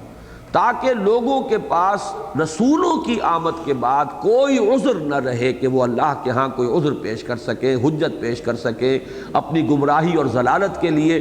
یہ دلیل لا سکے کہ ہمیں حق دکھایا ہی نہیں گیا، ہم تک حق پہنچایا نہیں گیا، ہم تک تو اے اللہ تیرا پیغام پہنچا ہی نہیں۔ تو یہ عذر ختم کرنے کے لیے، قطع عذر کہہ لیں یا اتمام حجت کہہ لیں، اس کے لیے ہم نے رسولوں کو بھیجا۔ اس وقت میں وہ فلسفہ نبوت و رسالت بیان نہیں کر رہا ہوں، بلکہ یہ دو اصطلاحات جو ہے میں چاہتا ہوں کہ کار رسالت اور فرائض رسالت کے ضمن میں سب سے اہم اور بنیادی اصطلاحات دو ہی ہیں، تبشیر اور انذار، مبشرین و منذرین، مبشرا و نذیرا۔ اور آپ دیکھیں گے یا ایھا النبی انا ارسلناک شاہدا ومبشرا ورسولا ونذیرا وداعیا الی اللہ باذنہ وسراجا منیرا، تو مبشر اور نذیر یہ الفاظ آپ کو ایک جوڑے کی شکل میں ملیں گے۔ اور دوسری بات جو میں نے نوٹ کرائی ہے آپ کو کہ جب یہ اصولاً بات آتی ہے تو تبشیر مقدم ہوتی ہے، لیکن ہم یہ دیکھ رہے ہیں کہ ابتدائی وحیوں میں تبشیر کا ذکر ہی نہیں ہے، صرف انذار کا ذکر ہے۔ یہ ہے وہ چیز جس پر کہ عیسائیوں کو موقع ملا ہے ہم پر اعتراض کا۔ انہوں نے ایک تو یہ کہ چونکہ وہ تو ہماری غلطی ہے، اس میں تو یوں سمجھیے کہ ہمارے ترجمے کے جو انداز ہیں ان کے بنا پر غلطی پیدا ہوئی ہے، وہ دوسری منزل قائم ہو گئی ہے ان کے دلیل کے لیے، اور وہ یہ کہ ہم نے تقویٰ کا ترجمہ بھی ڈر کر دیا، خوف تو ہے ہی ڈر، خشیت بھی ڈر، انذار بھی ڈرانا، تو یہ تمام کا ڈر کا کچھ اس طریقے سے مختلف ترجموں کے اندر اب جہاں بھی قرآن مجید میں آیا ہے اتقوا اللہ تو ہے فیئر آف اللہ، فیئر اللہ۔ اب یہ لفظ فیئر اس کثرت کے ساتھ ہمارے تراجم کے اندر آ گیا، اردو تراجم میں بھی ڈر کا لفظ بہت کثرت سے آیا، انگریزی تراجم میں بھی فیئر کا لفظ آیا، اس سے انہیں مزید موقع مل گیا کہ قرآن مجید یا فار دیٹ میٹر محمد صلی اللہ علیہ وسلم یہ خوف کو انووک کرتے ہیں، ڈراتے ہیں زیادہ، خوف کا جذبہ جو ہے اس کو وہ اپیل کرتے ہیں، جبکہ ہمارے جو مبشرین وہ کہلاتے ہیں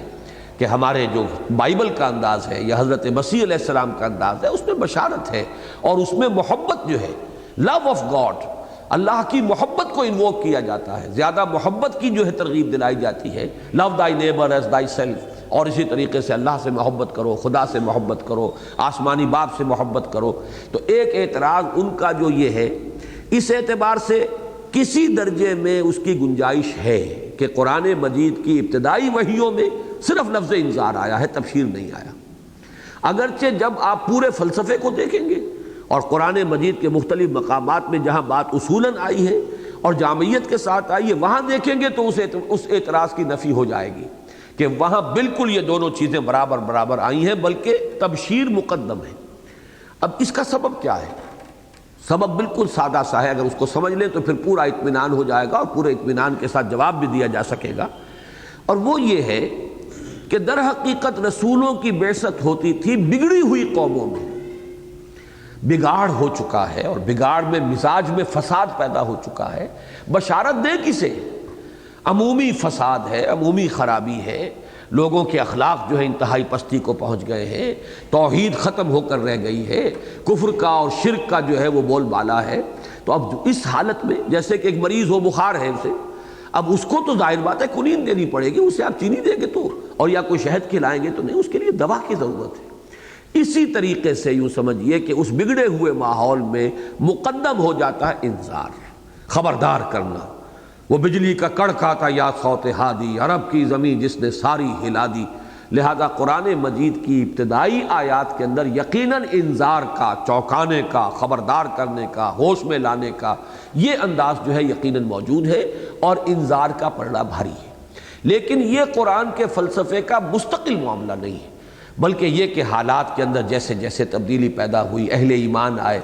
تو پھر وَبَشِّرِ الْمُؤْمِنِينَ، اے نبی اہل ایمان کو بشارت دیجیے۔ پھر یہ کہ فَاسْتَبْشِرُوا بِبَيْعِكُمُ الَّذِي بَايَعْتُم بِهِ، خوشیاں مناؤ، بشارتیں حاصل کرو اس بیع کی جو تم نے کی ہے اور جو اللہ تعالیٰ کے ساتھ سودا کیا ہے۔ تو تبشیر جو ہے وہ جو اقبال کا ایک مصرع ہے کہ راہ دکھلائیں کسے، رہنمے منزل ہی نہیں، ہم تو مائل بکرم ہے کوئی سائل ہی نہیں، تو اس بگڑے ہوئے ماحول میں بشارت دے کسے؟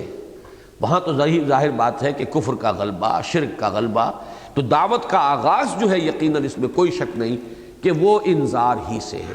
تو یہ تو میں نے وہ جو ایک فلسفیانہ معاملہ ہے انذار کے نمایاں ہونے اور خاص طور پر ابتدائی وحیوں میں صرف انذار کے تذکرے کا، وَأَنذِرْ عَشِيرَتَكَ الْأَقْرَبِينَ۔ البتہ بعد کی مثالیں جیسے کہ میں نے پیش کی ہے اس میں سورہ مریم کی مثال بھی ایڈ کر لیجئے، فَإِنَّمَا يَسَّرْنَاهُ بِلِسَانِكَ لِتُبَشِّرَ بِهِ الْمُتَّقِينَ وَتُنذِرَ بِهِ قَوْمًا لُدًّا۔ اب یہاں پر پھر بشارت جو ہے وہ مقدم ہو گئی ہے۔ اے نبی ہم نے اس قرآن کو آپ کی زبان پر رواں کر دیا، آسان کر دیا، فَإِنَّمَا يَسَّرْنَاهُ بِلِسَانِكَ لِتُبَشِّرَ بِهِ الْمُتَّقِينَ، تاکہ آپ بشارت دیں اہل تقویٰ کو، اور وَتُنذِرَ بِهِ قَوْمًا لُدًّا، جھگڑالو قوم جو یہ ڈٹے ہوئے ہیں، اڑ رہے ہیں، کٹ حجتی میں لگے ہوئے ہیں، ضد میں آ گئے، ان کو خبردار کر دیجئے کہ اب ان کے لیے عذاب جو ہے اللہ کا وہ تیار ہے۔ تو یہ تو اس اعتبار سے ہے۔ باقی اصل بات جو سمجھنے کی ہے وہ یہ ہے کہ کار رسالت کا پہلا قدم انذار ہے۔ یہاں وہ یوں سمجھیے کہ فلسفہ ترازیاں اور کوئی لمبی چوڑی باتیں وہ نہیں، کوئی عقلی بحثیں اس سے نہیں۔ کار رسالت اور کوئی دنیا کی دوسری تحریک ہوگی، کوئی اور سلوگن یہاں نہیں لگے گا۔ یہ سلوگن کہ فلاں طبقہ اب تمہارے اوپر غالب آ گیا، اسے کیا حق پہنچتا ہے، اب یہ ایک طبقاتی جو ایک اپیل ہے، بہرحال یہ اس سے یقیناً کچھ لوگ جو ہیں لبیک کہتے ہیں، ان کی سمجھ میں بات آتی ہے، یا فلاں تم پر حکمران ہیں انہیں کیا حق پہنچتا ہے کہ وہ حکومت کریں، یہ بھی ایک نعرہ ہے، یا فلاں قوم جو ہے وہ ہماری جو قومی آزادی ہے اس کو غصب کیے ہوئے، یہ بھی ایک نعرہ ہے جس پر کوئی سیاسی تحریک اٹھے گی، کسی پر کوئی نیشنلسٹ موومنٹ اٹھے گی، کسی نعرے کی بنیاد کے اوپر کوئی مارکسسٹ موومنٹ یا کمیونسٹ موومنٹ اٹھے گی۔ تو ہر دعوت کے لیے نقطہ آغاز کوئی ہوگا جس کو کہ وہ ایک سلوگن کی حیثیت سے استعمال کرتے ہیں۔ تو یہ نوٹ کرنے کی بات ہے کہ ٹھیٹھ اسلامی تحریک کا کوئی سلوگن اس نوعیت کا نہیں۔ بڑی پیاری بحث اس پر کی ہے مولانا مودودی صاحب نے اپنی بعض تصانیف میں، کہ حالانکہ ایسا نہیں ہے کہ وہاں کوئی مسئلہ نہیں تھا، عرب کے تمام جتنے بھی زرخیز علاقے تھے ان پر دوسروں کا قبضہ تھا۔ یہ سارا شام عرب، عراق عرب، یہ عرب علاقے ہیں۔ اب سارا عراق عرب جو ہے رومیوں کے تسلط میں ہے، شام عرب جو ہے نہیں، عراق عرب ایرانیوں کے تسلط میں ہے، شام عرب جو ہے پورا جو ہے رومیوں کے قبضے میں ہے۔ پھر یہ کہ جنوب کے علاقے میں وہ ایک کونا ہے، وہ جو ساؤتھ ویسٹ کا کونا ہے، یمن کا علاقہ، وہ زرخیز تھا، اس پر بھی رومیوں کا تسلط تھا، وہ ایرانیوں کا، ایرانی گورنر وہاں بیٹھا ہوا تھا۔ تو یہ بھی ایک تحریک ہو سکتی تھی کہ اربوں کھڑے ہو، جمع ہو جاؤ، اپنے حقوق کے حصول کے لیے متحد ہو جاؤ، یہ ایک تحریک ہوتی ہے، ایک نیشنلسٹ موومنٹ بنتی اس سے۔ یا یہ کہ خود مکے کے اندر دبے ہوئے پسے ہوئے طبقات بھی تھے، غلام بھی تھے، اگر ان کو پکارا جاتا کہ تم آخر انسان ہو، تمہاری اپنی پریسٹیج ہے، تمہارے اپنے حقوق ہیں، تمہیں کیسے دبا دیا گیا ہے، یہاں پہ پیس ڈالا گیا ہے تمہیں، یہ بھی ایک تحریک ہوتی، ایک طبقاتی تحریک جو ہے ابھر آتی اس کے ذریعے سے۔ لیکن اسلامی تحریک، اگر کوئی تحریک علی منہاج النبوہ، اگر نبوت کے نقش قدم پر کوئی دعوت اٹھنی ہے تو اس کا پہلا قدم جو ہے وہ انذار ہے۔ یہ اگر ہمیں دیکھنا ہو اور سوچنا ہو تو اس کو سوچ لینا چاہیے، اپنے بھی طرز عمل کے اوپر نظر ثانی کرنی چاہیے کہ سب سے زیادہ زور آخرت کا یقین، استحضار آخرت اور اس کے حوالے سے لوگوں کو بیدار کرنا، جگانا، ہوش میں لانا، یہ گویا کہ نقطہ آغاز ہے کار رسالت کا اور دعوت رسول کا صلی اللہ علیہ وسلم۔ یا ایھا المدثر قم فانذر۔ اب دیکھیے اس کی ایک مثال آ جائے گی، انہی 7 آیات کے بعد جو 3 آیتیں آ رہی ہیں وہ گویا کہ اسی انذار کی عملی شکل ہے۔ فَإِذَا نُقِرَ فِي النَّاقُورِ فَذَلِكَ يَوْمَئِذٍ يَوْمٌ عَسِيرٌ عَلَى الْكَافِرِينَ غَيْرُ يَسِيرٌ۔ یہ 3 آیات 8، 9 اور 10۔ جس دن کے وہ سور پھونکا جائے گا وہ دن بہت بھاری ہوگا، بہت بھاری ہوگا، اور وہ کافروں پر ہلکا نہیں ہوگا، آسان نہیں ہوگا۔ یہ گویا کہ وہ انذار کی یہاں پہ بالکل فوراً متصل جو ہے وہ یہاں پر وہ شکل پیدا کر دی گئی۔ حضور کا وہ خطبہ میں نے اپنے اس چھوٹے سے کتابچے میں دعوت اللہ میں نقل کیا ہے، جو نہج البلاغہ سے یہ مجھے خطبہ ملا ہے حضور کا صلی اللہ علیہ وسلم، جس کے بارے میں مجھے تقریباً یقین کے درجہ حاصل ہے کہ جب حضور نے 2 مرتبہ اپنے قریبی رشتہ داروں کو جمع کیا تھا، جب وہ آیت اتری ہے انذر عشیرتک الاقربین، تو اس حکم پر عمل کرنے کے لیے جب آپ نے اپنے قریبی عزیزوں کو جمع کیا ہے، پہلی مرتبہ تو وہ کھانا کھا کے اور شور مچا کے چلے گئے، انہوں نے بات کرنے کا بھی موقع نہیں دیا حضور کو، لیکن دوسری مرتبہ پھر کچھ دن کا وقفہ ڈال کر پھر جب آپ نے وہ کوشش کی اور پھر بلایا، تو میں یہ کہا کرتا ہوں کہ اس لوگوں کو کچھ شرم آئی ہوگی کہ بہرحال اب 2 مرتبہ کھانا کھایا ہے تو کوئی بات تو ان کی سنی لے، تو کھڑے ہو کر جو خطبہ اس وقت دیا ہے میرے نزدیک تقریباً میں یقین کے درجے میں یہ گمان رکھتا ہوں کہ وہ خطبہ ہے، اس لیے کہ ہمارے ہاں وہ خطبہ موجود نہیں ہے، لیکن اس کا ایک ایک لفظ نہایت گہرا ہے، نہایت زوردار ہے۔ اتنا زوردار خطبہ جو ہے وہ میری نظر سے نہیں گزرا ہے کہیں، وہ خطبہ جو ہے وہ میں نے نقل کیا اپنے کتابچے میں، ان الرائد لا یکذب اہلہ، اس کا ایک ایک لفظ بول رہا ہے کہ جیسے کہ یہ اپنے قریبی رشتہ داروں اور اپنے ایسے لوگوں سے کہ جن کو شک ہی نہیں ہو سکتا کہ یہ شخص جو ہے جو اس وقت کھڑا ہو کر ہمارے سامنے بات کر رہا ہے یہ کہیں ہمیں دھوکہ دے سکتا ہے، ہم سے فریب کر سکتا ہے۔ یعنی ایک تو یہ کہ حضور کی ذات اس شک و شبہ سے بالا تر تھی، ایک یہ کہ ہمارے اپنے کیتھ اینڈ کن، ہمارے اپنے قریبی عزیز وہ کیسے ہمیں دھوکہ دیں گے اور کیوں دھوکہ دیں گے۔ اس کو حضور نے یہاں سے بات شروع کی، ان الرائد لا یکذب اہلہ، کوئی بھی قافلے کا جو راستہ بتانے والا ہوتا ہے وہ اپنے قافلے کو کبھی دھوکہ نہیں دیا کیا کرتا۔ تمہاری آبزرویشن ہے، یہ معتمد علیہ انسان ہوتا ہے، اسی کو مقرر کیا جاتا ہے کہ وہ اگلی منزل کا تعین کرے کہ کہاں پانی ہے، چارہ ہے، کہیں کوئی گھاس ہے جہاں ہم رکیں وہاں ٹھہریں تو ہماری ضروریات پوری ہو سکیں گی۔ آج تک کبھی ایسا نہیں ہوا کہ کسی رائد نے اپنے قافلے والوں کو دھوکہ دیا ہو۔ اس میں گویا کہ اشارہ ہو رہا ہے، ویسے تو یہ کہ اس کی شرح کی جائے تو پورے قافلہ نوع انسانی کے لیے حضور کی حیثیت رائد کی ہے، پورے قافلہ انسانیت کو راستہ بتانے والے اور اگلی منزل کا سراغ دینے والے، وہ اگلی منزل آخرت کی منزل ہے، اس کا سراغ دینے والے ہیں محمد الرسول اللہ صلی اللہ علیہ وسلم۔ لیکن اہلہ، اپنے لوگ، اپنے اہل و عیال، اپنے قلب قبیلے کو کبھی کسی نے دھوکہ نہیں دیا۔ واللہ، اب یہاں دیکھیے زور دیکھیے خطابت کا، واللہ لو کذبت الناس جميعا ما کذبتکم ولو غررت الناس جميعا ما غررتکم، خدا کی قسم اگر میں تمام انسانوں سے جھوٹ بول سکتا تب بھی تم سے تو جھوٹ کبھی نہ بولتا، تم تو میرے اپنے عزیز ہو، رشتہ دار ہو۔ اب یہاں پہ وہ ذہن میں رکھیے کہ کسی کو یہ شک ہو ہی نہیں سکتا تھا کہ حضور جھوٹ بول سکتے ہیں، لیکن یہ خطیبانہ انداز ہے، اس کے اندر ایک زور دینے کے لیے، واللہ لو کذبت الناس جميعا ما کذبتکم ولو غررت الناس جميعا ما غررتکم، اور اگر میں تمام انسانوں کو دھوکہ دے سکتا تب بھی تمہیں کبھی دھوکہ نہ دیتا۔ اس تمہید کے بعد بات اٹھائی ہے آپ نے، واللہ، واللہ الذی لا الہ الا ہو، اس اللہ کی قسم کہ جس کے سوا کوئی الہ نہیں، انی لرسول اللہ الیکم خاصۃ والی الناس کافۃ، میں یقیناً اللہ کا رسول ہوں تمہاری طرف بالخصوص اور پوری نوع انسانی کی طرف بالعموم۔ یہ 2 بعثتیں بھی اپنی اس ایک خطبے کے اندر جمع کر دی، ایک بعثت خصوصی الی اہل العرب، الی بنی اسماعیل، الی الامیین، اور ایک بعثت عمومی، وما ارسلناک الا کافۃ للناس بشیرا ونذیرا، واللہ الذی لا الہ الا ہو انی لرسول اللہ الیکم خاصۃ والی الناس کافۃ۔ اب یہاں بھی نوٹ کیجئے، ایک ایک جملے میں توحید اور رسالت کا ذکر ہے، اور اس کے بعد پورا خطبہ آخرت پہ ہے۔ واللہ لتموتن کما تنامون ثم لتبعثن کما تستيقظون ثم لتحسبن بما تعملون ثم لتجزون بالاحسان احسانا وبالسوء سوءا وانها لجنة ابدا ولنار ابدا۔ 6 جملے آ رہے ہیں آخرت پر، اور ایک جملے کے اندر صرف قسم کے حوالے سے توحید، اور ایک جملے میں اپنی رسالت کا ذکر۔ معلوم یہ ہوا کہ در حقیقت جس چیز کو ایمفیسائز کیا گیا ہے آغاز میں وہ آخرت، قیامت، ہوش میں آؤ، جاگو، وہ دن آ کر رہے گا، تمہیں اٹھایا جائے گا۔ واللہ لتموتن کما تنامون، اور بات وہاں سے شروع کی ہے کہ جو ایک یونیورسل ٹروتھ ہے، ہر شخص مانے گا، خدا کی قسم تم سب پر موت وارد ہوگی جیسے کہ روزانہ رات کو سو جاتے ہو۔ اب اگلی خبر دی، ثم تبعثن کما تستيقظون، پھر تمہیں لازماً اٹھا لیا جائے گا جیسے کہ تم روزانہ صبح کو بیدار ہو جاتے ہو۔ ثم لتحسبن بما تعملون، پھر تمہارا حساب ہوگا جو تم عمل کر رہے ہو، عمل کا، اعمال کا حساب ہوگا۔ ثم لتجزون، پھر یہ حساب بھی یوں ہی نہیں ہوگا بیکار، بلکہ تمہیں جزا ملے گی، اور وہ جزا کیا ہوگی؟ ثم لتجزون، تمہیں بہتر جزا ملے گی، تمہیں بالسوء سوءا،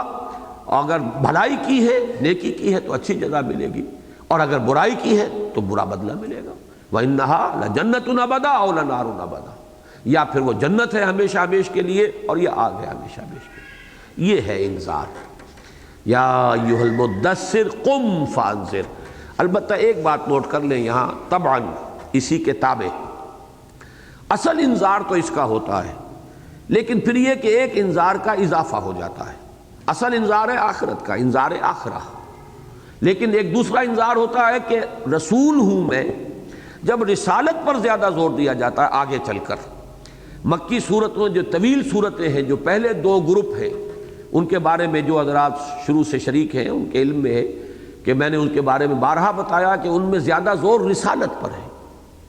درمیانی دو گروپوں کی مکیات جو ہیں ان میں زیادہ جو ہے توحید پر زور ہے، اور ابتدائی دو گروپ ہیں یہ، ان کے اندر زیادہ زور آخرت پر ہے۔ یہی ترتیب ہے۔ مکی صورتوں میں سب سے پہلے جو صورتیں نازل ہوئی وہ اس آخری حصے میں ہے۔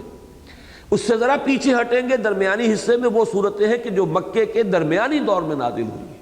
اس سے اور پیچھے جائیے، جو طویل صورتیں ہیں مکی، یہ وہ ہے کہ جو مکی دور کے آخری زمانے میں نازل ہوئی ہے۔ ترتیب عکسی ہے۔ تو پہلی صورتوں میں زیادہ زور رسالت پر ہے، درمیانی صورتوں میں زیادہ جو زور توحید پر ہے، اور آخری دو گروپوں کی صورتوں میں زیادہ زور آخرت پر ہے، انذار آخرت پر۔ اسی لیے اس گروپ ہی کو کہا گیا کہ یہ گروپ جو ہے یہ انذار کا گروپ ہے۔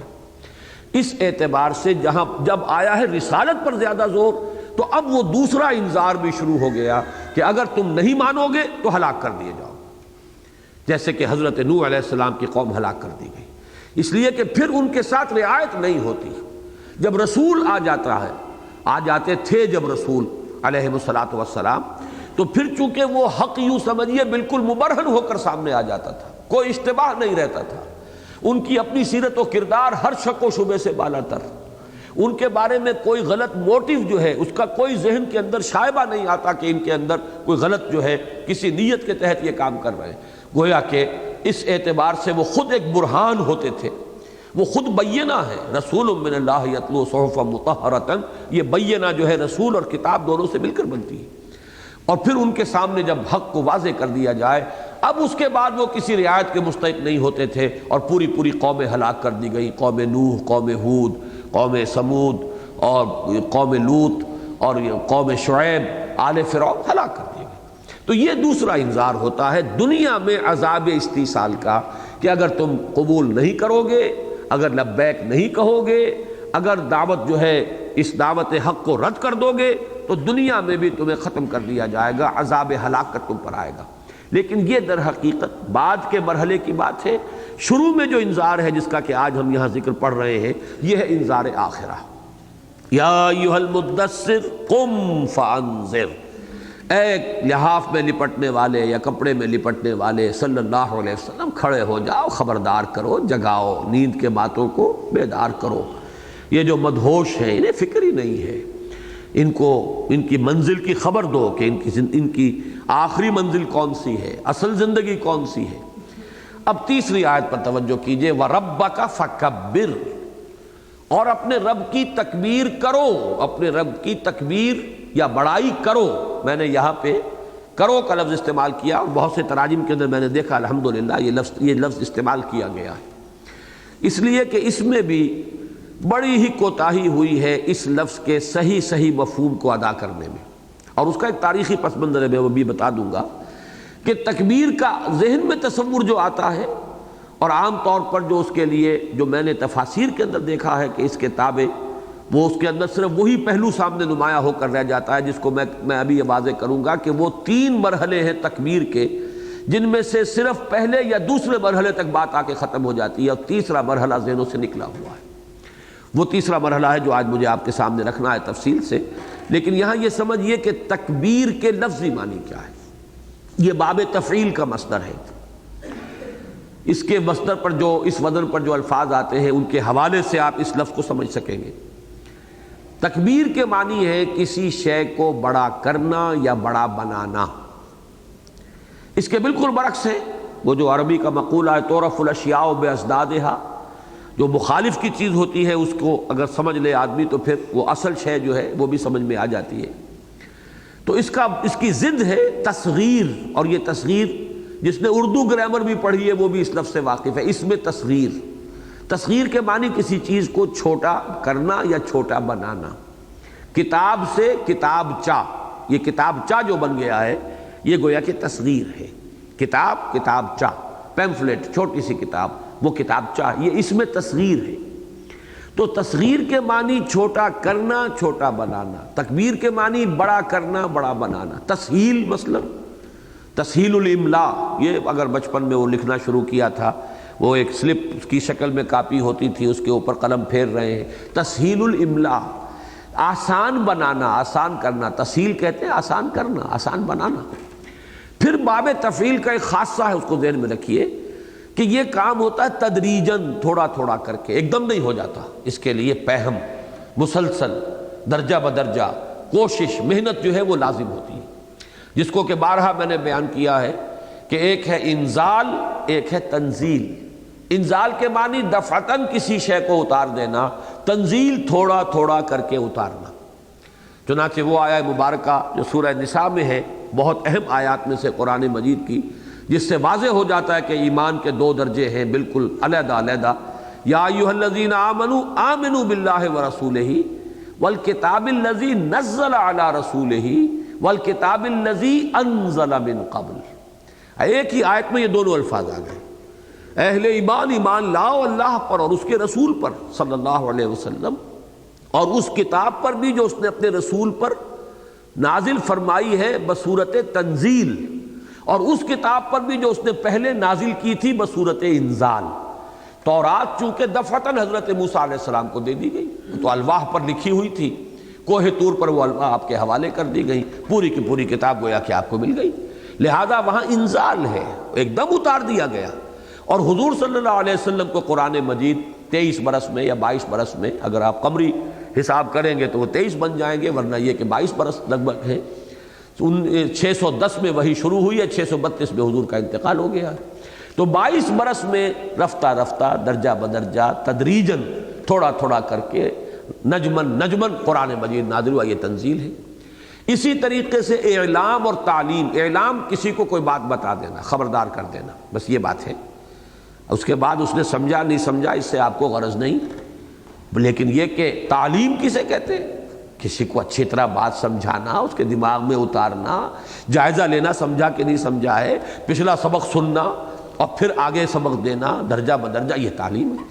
تو جو فرق اعلام اور تعلیم میں ہے، جو انزال اور تنزیل میں ہے، اس کو ذہن میں رکھیے کہ یہ خاصہ ہے باب تفعیل کا۔ اب سمجھیے کہ ربک فکبر کے معنی ہوگے اپنے رب کو بڑا کرو، بڑا کرو اور بڑا کرو اور بڑا کرو، اور یہ مسلسل کرنا ہوگا۔ اسی میں ایک لفظ جو ہے توحید، اس کو ذہن میں لائیے۔ توحید بھی باب تفعیل ہے، یہ ہم نے اسے ایک سمجھا ہوا، بس ایک لفظ کی حیثیت سے ہمارا وہ ایک اصطلاح بن گئی ہے، لیکن ایک خطبے میں حضور نے جب اس لفظ کو استعمال کیا، یا ایھا الناس وحدوا اللہ فإن التوحید راس الطاعات، توحید یہاں پر وحدو کے شکل میں جب آیا ہے فعل امر، کہ توحید مسلسل، اپنے اس توحید کا ادراک، اس کا شعور وہ آپ کے ذہن کے اندر آئے، اس کا صحیح آپ کو ادراک ہو جائے، پھر آپ اس کا اعلان بھی کریں، پھر اس کے عملی تقاضوں کو بھی پورا کریں۔ توحید عملی میری ایک پوری کتاب ہے، جب ہم سورہ زمر اور سورہ مومن اور سورہ حامیم سجدہ اور سورہ شورى پڑھ رہے تھے، میں نے یہ بحث کی تھی کہ توحید عملی یہاں پر آئی ہے زیر بحث، کہ توحید عملی یہ ہے توحید عقیدے کی تو یہ ہے کہ مان لیا اللہ ایک ہے، اس کی صفات میں کوئی اس کا برابر نہیں، کوئی ساجی نہیں، لا مثل لہ ولا مثال لہ ولا مثیل لہ ولا ضد لہ ولا ند لہ ولا کفو لہ، سارے بات کہہ دی، یہ تو کہہ دی نا آپ نے۔ اب اس کی ریئلائزیشن ہے اندر آپ کے دل میں، واقعتاً ایک کہہ دینا ہے، ایک اس کو اپنے شعور میں، اپنے قلب کی گہرائیوں میں ریئلائز کرنا ہے۔ پھر اگلا مرحلہ آتا ہے عملاً، پھر اسی ایک اللہ کا بندہ بن جانا۔ جب اس کو مانا ہے تو اب تمہارا کوئی عمل اس کی مرضی کے خلاف نہ ہو،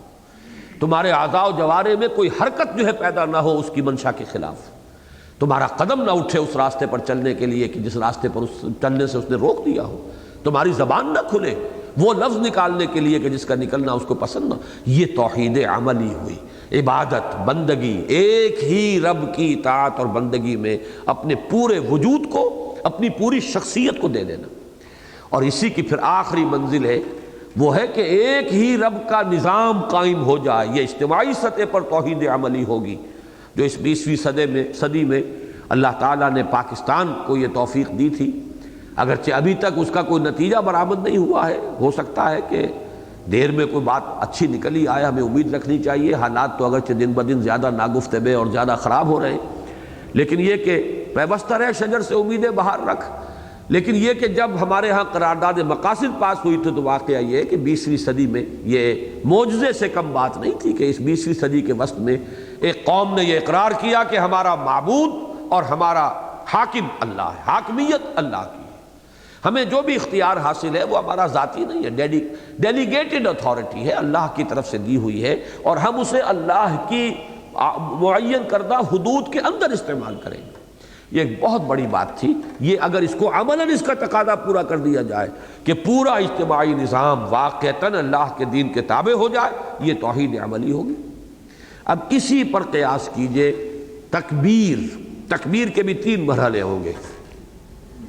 پہلے تو شعور اور ادراک میں ہو کہ اللہ بڑا ہے، سب سے بڑا ہے، اللہ اکبر، یہ انسان کو اس کی ریئلائزیشن ہو اپنے اندر، اس کی عظمت کا نقش واقعتاً قائم ہو گیا ہو۔ یہ نہیں بس صرف زبان سے جو ہے وہ ایک زور سے آواز نکال کے نعرہ تکبیر اللہ اکبر کہہ دیا، بلکہ یہ ہے کہ اس کا جتنا گہرا شعور ہوگا، اللہ ہی سب سے بڑا ہے، تمام اسباب اس کے تابع ہیں، کوئی پتہ اس کی مرضی کے بغیر جنبش نہیں کر سکتا، پوری کائنات پر ثم استویٰ علی العرش، وہ تخت حکومت پر متمکن ہے، اس کی بادشاہی پوری کائنات پر عملاً قائم ہے۔ یہ تو صرف یوں سمجھیے کہ عالم انسانیت ہے، یا وہ جنوں کا عالم ہے کہ جس میں کوئی فساد ہے اور کوئی اس کے اندر سرکشی ہے، ورنہ یہ پوری کائنات، اس کی پہنائیوں کا ہم تصور نہیں کر سکتے۔ وہ تو سب لہو اسلم من فی السماوات والارض طوعا وکرہا، اس کے سامنے تو سر بسجود ہیں، اور اس کے حکم کے سامنے جو ہے سر تسلیم خم کیے ہوئے ہیں، جو بھی ہیں آسمانوں میں اور زمین میں، خواہ وہ اپنی مرضی سے اور پسند سے اور خواہ مجبوری سے، اس کی حکومت تو پوری کائنات پر پھیلی ہوئی ہے۔ تو یہ عظمت کا نقش قائم ہو، اللہ کی کبریائی کا واقعتاً ہمیں اپنے قلب کی گہرائیوں کے اندر ایک ادراک اور شعور ہو، یہ پہلا مرحلہ ہے۔ اس کی کوشش کرنی پڑے گی، اس کے لیے اپنے ذہن، اپنے شعور کی ایک تربیت کرنی ہوگی۔ نمبر 2، اس کا اقرار اور اعلان۔ یہ اقرار اور اعلان اور اعتراف کہ آپ کہیں اللہ اکبر، یہ گویا کہ تکبیر ظاہر کے اندر اب پہلا قدم ہوا۔ ایک تکبیر باطنی ہے، آپ کے قلب میں، آپ کے شعور میں، آپ کے احساسات میں اللہ کی کبریائی کا نقش قائم ہو گیا، کل نقش فی الحجر، جیسے کہ پتھر پر لکیر ہوتی ہے۔ پھر وہ ہے اس کا ظہور، اب اللہ اکبر کہنا بھی یقیناً تکبیر ہے۔ یہ جو ہم کہتے ہیں اللہ اکبر، یہ بھی یقیناً تکبیر رب ہے، اس میں کوئی شک نہیں ہے۔ لیکن اب اس کا تیسرا مرحلہ ہے، ہمارے ذہنوں میں صرف یہ پہلا بیٹھا ہوا ہے، تکبیر اللہ اکبر کہنا، اسے ریپیٹ کرنا، اللہ اکبر اللہ اکبر اللہ اکبر اللہ اکبر۔ میں ان چیزوں کی نفی نہیں کرتا، ان کا فائدہ ہے اپنی جگہ پر، یہ بھی ایک ذکر کی شکل ہے۔ جو وقت اس میں لگتا ہے وہ یقیناً جو ہے اس کا ایک یعنی اجر و ثواب انسان کو ملے گا کہ اس نے اپنا وقت اس پر لگایا ہے۔ پھر یہ کہ ایک کچھ نہ کچھ شعور کے اندر یہ بات اترتی ہے، ذرا سا بھی اگر انسان سوچ سمجھ کر یہ الفاظ کہہ رہا اللہ اکبر اللہ اکبر اللہ اکبر، تو یہی وہ چیز ہوگی کہ جو اسے اپنے باطن کے اندر تکبیر کے ریئلائز کرنے کی مدد دے گی۔ لیکن یہ ہے کہ یہ تکبیر اللہ اکبر کہنا ہی صرف ذہن میں رہ جائے، نہ تو یہ اندر کی تکبیر جو ہے خود اپنے شعور اور ادراک اور احساس کے اندر، اور نہ پھر تیسرا مرحلہ وہ تو ذہنوں سے بالکل نکل گیا کہ تکبیر کے معنی یہ بھی ہے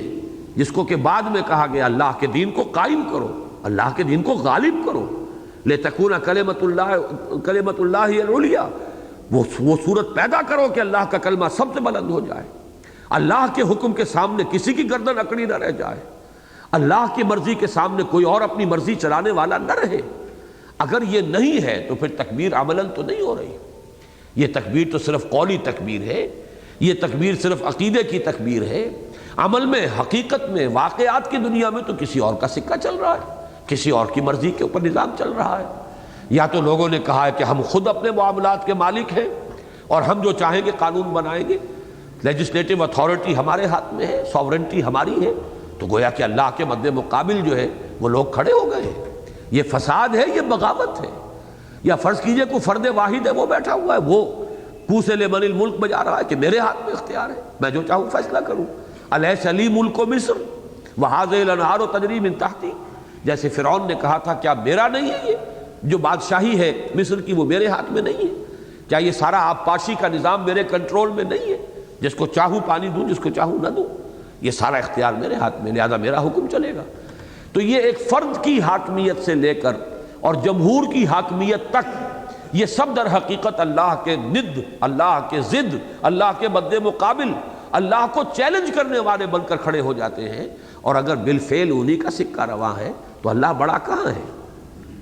اللہ تو صرف مسجد کی چار دیواری میں شاید بڑا ہے، وہاں بھی اکثر و بیشتر اللہ کی بڑائی نہیں ہوتی، چودھریوں کی بڑائی ہوتی ہے، وہ بیچارے امام کی بھی کوئی حیثیت نہیں ہوتی، وہ تو جو منتظمین ہیں اور جو تنخواہیں دیتے ہیں وہ ان کا سکہ چل رہا ہوتا ہے۔ تو یہ جو ہے کہ بالفعل اللہ کی کبریائی نافذ، تنفیذ اور تعمیل کبریائی، ایک ہے ادراک اور شعور اللہ کی کبریائی کا، آپ کے احساسات، آپ کے ذہن، آپ کے شعور، آپ کے سوچ، اس کے اندر پیوست ہو چکی ہو اللہ کی عظمت، اللہ کی کبریائی کا نقش۔ نمبر دو، اس کا اعلان ہے، زبان سے کہنا، اس کی تکرار بھی ہے، اس کا نعرہ بھی ہے، اس کو بلند آواز سے بھی کہنا ہے، اور اس کو خاموشی سے بیٹھ کر بھی اس کی مالا بھی جپیے، کوئی حرج نہیں ہے، اس کا بھی فائدہ ہے۔ لیکن یہ کہ اصل شے وہ ہے تکبیر، عملی تکبیر، یعنی اس تکبیر یا اس کبریائی یہ رب کی تنفیذ اور اس کی تعمیر، وہ نظام برپا کیا جائے کہ جس نظام میں واقعتاً اللہ اکبر ہو جائے، اللہ ہی سب سے بڑا، اس کے سامنے کسی کی بات، اس کی مرضی کے سامنے کسی کی مرضی، اس کے حکم کے سامنے کسی کا حکم، اس کی منشا و مشیت کے سامنے کسی اور کی خواہش وہ پرے کاہ کے برابر وقت نہ رکھتی ہو۔ جب تک یہ بات نہیں ہوتی تکبیر کہاں ہوئی؟ گویا کہ در حقیقت یوں سمجھیے ان تین آیات میں حضور صلی اللہ علیہ وسلم کی سیرت کا پورا ملخص آ گیا۔ اے محمد صلی اللہ علیہ وسلم، اب اس غور و فکر کے دور سے نکل گئے، اب سوچ بچار کے مرحلے کو ختم کیجیے، کھڑے ہو جائیے، کھڑے ہو کر نقطہ آغاز کیا ہوگا، دعوت کی اساس کیا ہوگی، بنیادی بات کیا ہوگی، انذار آخرت، قم فانذر۔ لیکن یہ کہ آپ نے سفر شروع کیا ہے،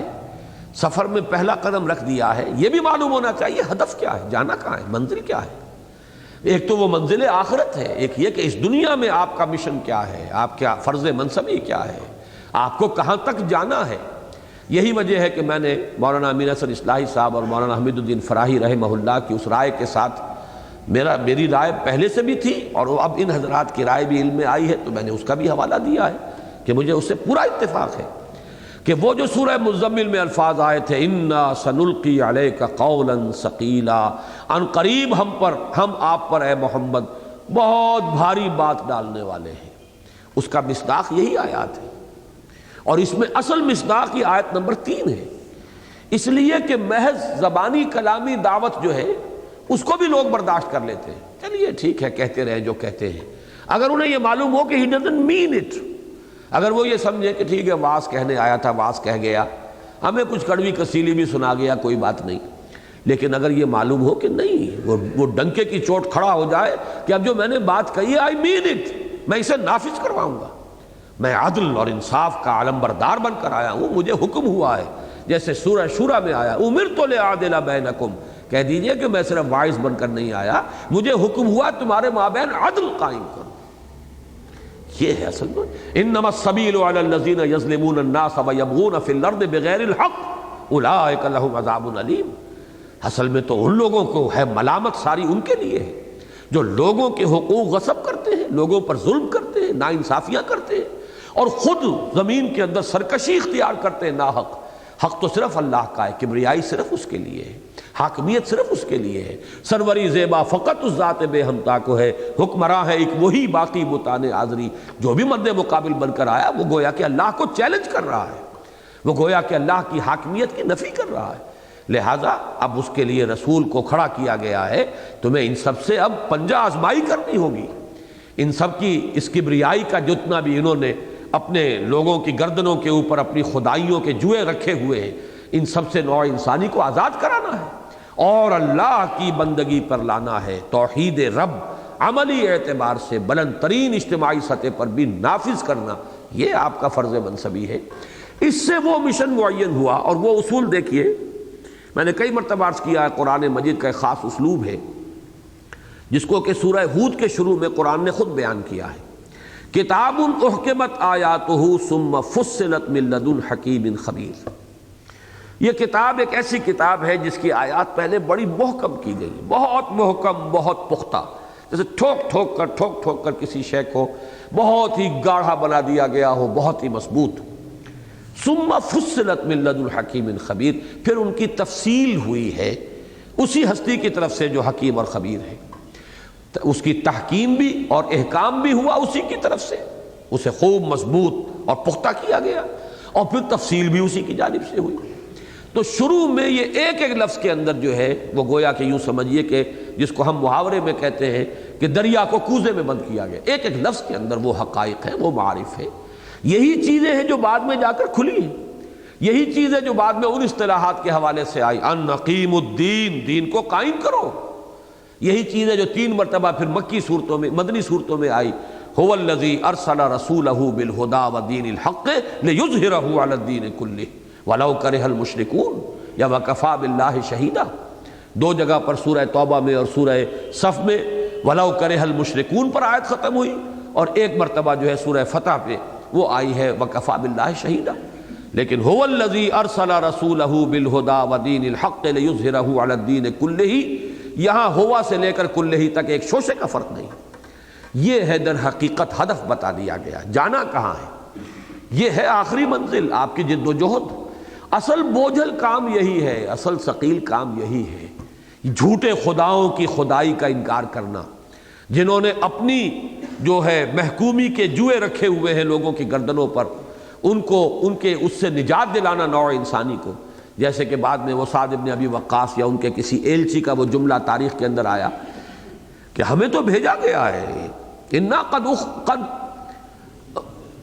ارسلنا، ہمیں بھیجا گیا ہے. کس لیے بھیجا گیا ہے؟ لنخرج الناس من ظلمات الجہالۃ الی نور الایمان ومن جور الملوک الی عدل الاسلام. ہمیں بھیجا گیا ہے، ہم مشن پر ہیں. اللہ نے بھیجا اپنے رسول کو، رسول نے بھیجا ہمیں صلی اللہ علیہ وسلم. اور وہ کام ہمیں کیا کرنے ہیں؟ لوگوں کو نکالنا ہے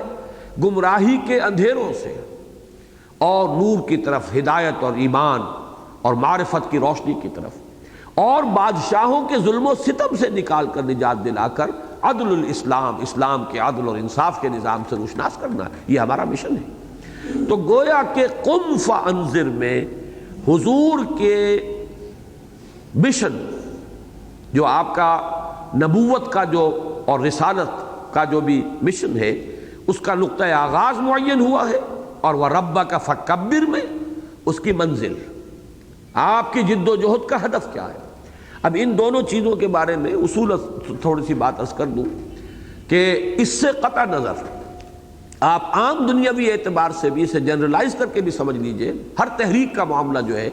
اس میں 2 چیزیں ضروری ہیں لازماً. ایک یہ تعین ہو کہ شروع کہاں سے کرنا ہے. آپ نے غلط قدم ہی اٹھا لیا غلط سمت میں تو گویا کہ وہ سارا کا سارا جو آئندہ کا مرحلہ ہے وہ تو پھر غلطی بڑھتی چلی جائے گی، سمت ہی غلط معین ہوئی ہے. دوسرے یہ کہ آپ کو معلوم ہو ہدف کیا ہے. وہ نہ ہو جو اقبال نے کہا ہے کہ آہ وہ تیر نیم کش جس کا نہ ہو کوئی ہدف. ہدف صحیح معین نہیں ہوا تب بھی آپ کے وہاں تک پہنچنے کا، منزل مقصود تک کوئی امکان ہی نہیں. ہو سکتا ہے کہ آپ ایک ہی جگہ پر سرکل میں موو کرتے رہے اور یہ سمجھے کہ ہم حرکت تو ہے ہماری کافی، لیکن یہ کہ پیش قدمی تو ہوگی نہیں، اس لیے کہ ہدف تو ہے ہی نہیں معین۔ یا ہو سکتا ہے ایک ہی جگہ پر کھڑے ہوئے مارک ٹائم کر رہے ہوں، ظاہر بات ہے پسینہ بھی آ رہا ہے، تھک بھی رہے ہیں، معلوم ہوا کام ہم کر رہے ہیں، لیکن وہ کوئی 1 انچ بھی آپ نے آگے طے نہیں کیا ہے۔ تو ہدف کا بھی تعین صحیح ہونا چاہیے، اور اس کے لیے نگاہ بلند سخن دل نواز جاں پرسوز، وہ جو ہائیسٹ ٹارگٹ ہے اس کو اپنی نگاہوں سے اوجھل نہیں ہونے دینا چاہیے۔ چاہے یہ ہے کہ ابھی ہم ابتدائی مرحلے میں ہیں، ابتدائی ہماری جو ہے یوں سمجھیے کہ مراحل ہیں جن سے گزر رہے ہیں، اس کا بھی شعور ہو، لیکن یہ نہ ہو کہ کہیں کسی بھی درمیانی مرحلے کو ہم یہ قرار دے لیں کہ بس منزل پر پہنچ گئے، اس سے تو ہماری آئندہ کی جو ہے پوری کی پوری تحریک جو ہے وہ بالکل غیر مؤثر ہو کر رہ جائے گی۔ جیسا کہ میں نے کہا، یا تو پھر آدمی وہیں پہ ڈیرا لگا دے گا، یا مارک ٹائم کرے گا، یا سرکل میں موو کرے گا۔ ہدف معین رہنا چاہیے، لیکن یہ کہ یہ بھی معلوم ہو شروع کہاں سے ہونا ہے۔ ہم نے نعرہ لگا دیا، کوئی جمہوریت کا نعرہ، اور کہیں کوئی سوشلزم کا نعرہ، کہیں کسی اور کا نعرہ، اور اگر ہم نے دیکھا کہ وہ نعرے چل گئے، روٹی کپڑے اور مکان کا نعرہ چل گیا تھا، تو چلو آؤ نا ہم بھی سیر کریں کوہ طور کی، ہو سکتا ہے کہ ہمارا بھی کام بن جائے۔ ایک نعرے سے ایک شخص نے پوری قوم کے اندر بجلی بھر دی تھی،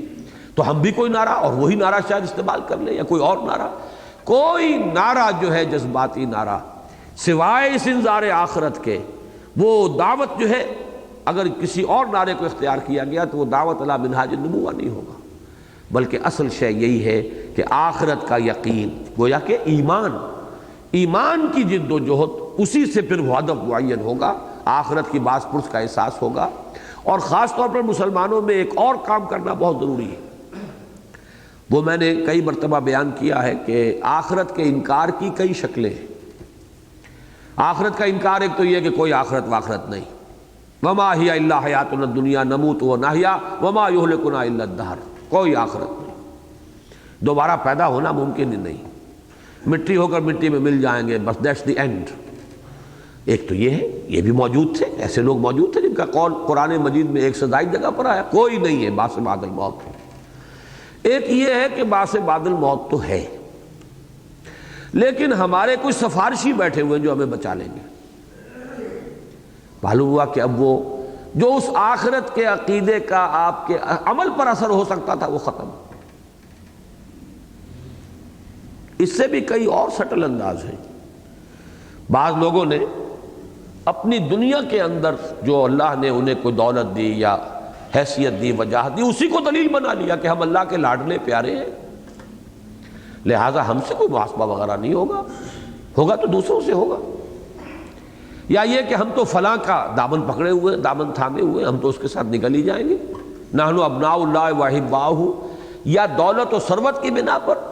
یا کسی شخصیت کی اولاد یا اس سے متعلق ہونے کی بنا پر۔ ہم ابراہیم کی نسل سے ہیں، ہم تو اللہ کے بیٹوں کے مانند ہیں، نحن ابناء اللہ واحباہ، اس کے بڑے چہیتے اور لاڈلے ہیں، ہمیں تو اگر اس نے جہنم میں ڈالا بھی تو لن تمسنا النار الا ایاما معدودات، گنتی کے چند دن، یہ بھی دوسروں کی آنکھوں میں دھول جھونکنے کے لیے کہ اعتراض نہ کر سکیں لوگ کہ یہ کیا ناانصافی ہو رہی ہے، اس لیے ہمیں شاید وہ جہنم میں جھونک بھی دے، ورنہ وہ فوراً ہمیں نکال لے گا۔ یہ ہے وہ عقائد۔ اور سب سے سٹل انداز کیا ہے؟ جی بڑا غفور ہے، بڑا نکتہ نواز ہے، یعنی یہ سب کچھ تو ایسے ہی شاعری ہے جو قرآن میں آئی ہے، جہنم کی یہ ساری خبریں اور یہ ساری یہ دھمکیاں جو ہیں یہ صرف یہ شاعری ہے، کوئی الفاظی ہے، معاذ اللہ ثم معاذ اللہ، الفاظ چاہے یہ نہ کہیں لوگ، لیکن یہ سب سے سٹل انداز یہی ہے جو آخری پارے میں تو ایک سورت جو ہے اس کا مرکزی مضمون ہی ہے،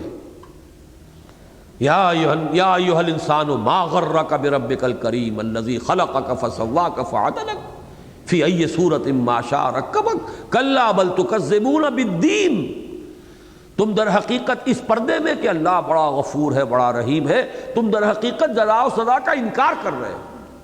تو جزا و سزا کا انکار صرف یہی نہیں ہے کہ کوئی باس بعد الموت نہیں، کوئی حساب کتاب نہیں، وہ تو آپ درجہ بدرجہ آئیے تو اس کی بڑی چھپی ہوئی شکلیں ہیں، مخفی صورتیں ہیں، بڑے سٹل انداز ہیں کہ جن میں آخرت کے فکر کو انسان اپنے ذہن سے نکال کر دور رکھ دیتا ہے۔ عقیدے کی ایک پوٹلی رہ جاتی ہے کہ ہاں آخرت ہے، لیکن اس کی کوئی فکر دامنگیر نہیں ہو سکتی۔ ان تمام چیزوں کا رد کر کے تبھی کہیں جا کر لوگوں کے اندر مسئولیت کا احساس اما من خاف مقام ربہ ونہى النفس عن الہوى، جب تک یہ کیفیت پیدا نہ ہو تو یوں سمجھیے کہ وہ اس سیدھے رخ پر وہ دعوت نہیں ہے۔ آپ نے بائی پاس کیا ہے، کوئی اور نعرہ لگا لیا ہے، کوئی کسی اور حوالے سے کسی اور چیز کو اپیل کر کے لوگوں کو جمع کر لیا ہے، تو ٹھیک ہے، دنیا میں سارے دھندے چل رہے ہیں، آخر کمیونسٹ ریولوشن بھی آتے ہیں، سیاسی انقلابات بھی آ جاتے ہیں، تبدیلیاں آتی رہتی ہیں، اس طرح کی کوئی تبدیلی آپ بھی لے آئیں گے۔ وہ تبدیلی نہیں ہوگی کہ جو رسولوں کے ذریعے سے آئی، وہ تبدیلی نہیں ہوگی جو محمد الرسول اللہ صلی اللہ علیہ وسلم کے ذریعے سے آئی، اس لیے کہ اس کے لیے نقطہ آغاز ہے انذار۔ لیکن اسی کے بالکل ہم وطن یہ معاملہ بھی اہم ہے، شروع تو یہاں سے کر دیا، لیکن یہ معلوم نہیں ہے کہ ہماری منزل وہ ہے، تو محض ایک تبلیغی انداز، اصلاحی انداز، واعظوں کا انداز، واعظ ہی کہتے پھر رہے ہیں، بس اسی میں محنت تو ہو رہی ہے، صلاحیت لگ رہی ہے، وقت لگ رہا ہے، اطمینان ہو رہا ہے، یہ وہی ہے سرکل میں موو کرنے والی بات۔ جب تک کہ یہ معین نہ ہو جائے جو تیسری آیت نے تعین کر دیا، جانا کہاں ہے؟ ربک فکبر، وہ رب کی کبریائی جس کو اقبال نے انتہائی خوبصورتی سے ان دو اشعار میں بیان کیا ہے، یا وسعت افلاق میں تکبیر مسلسل، یا خاک کی آغوش میں تسبیح و مناجات، سبحان اللہ سبحان اللہ،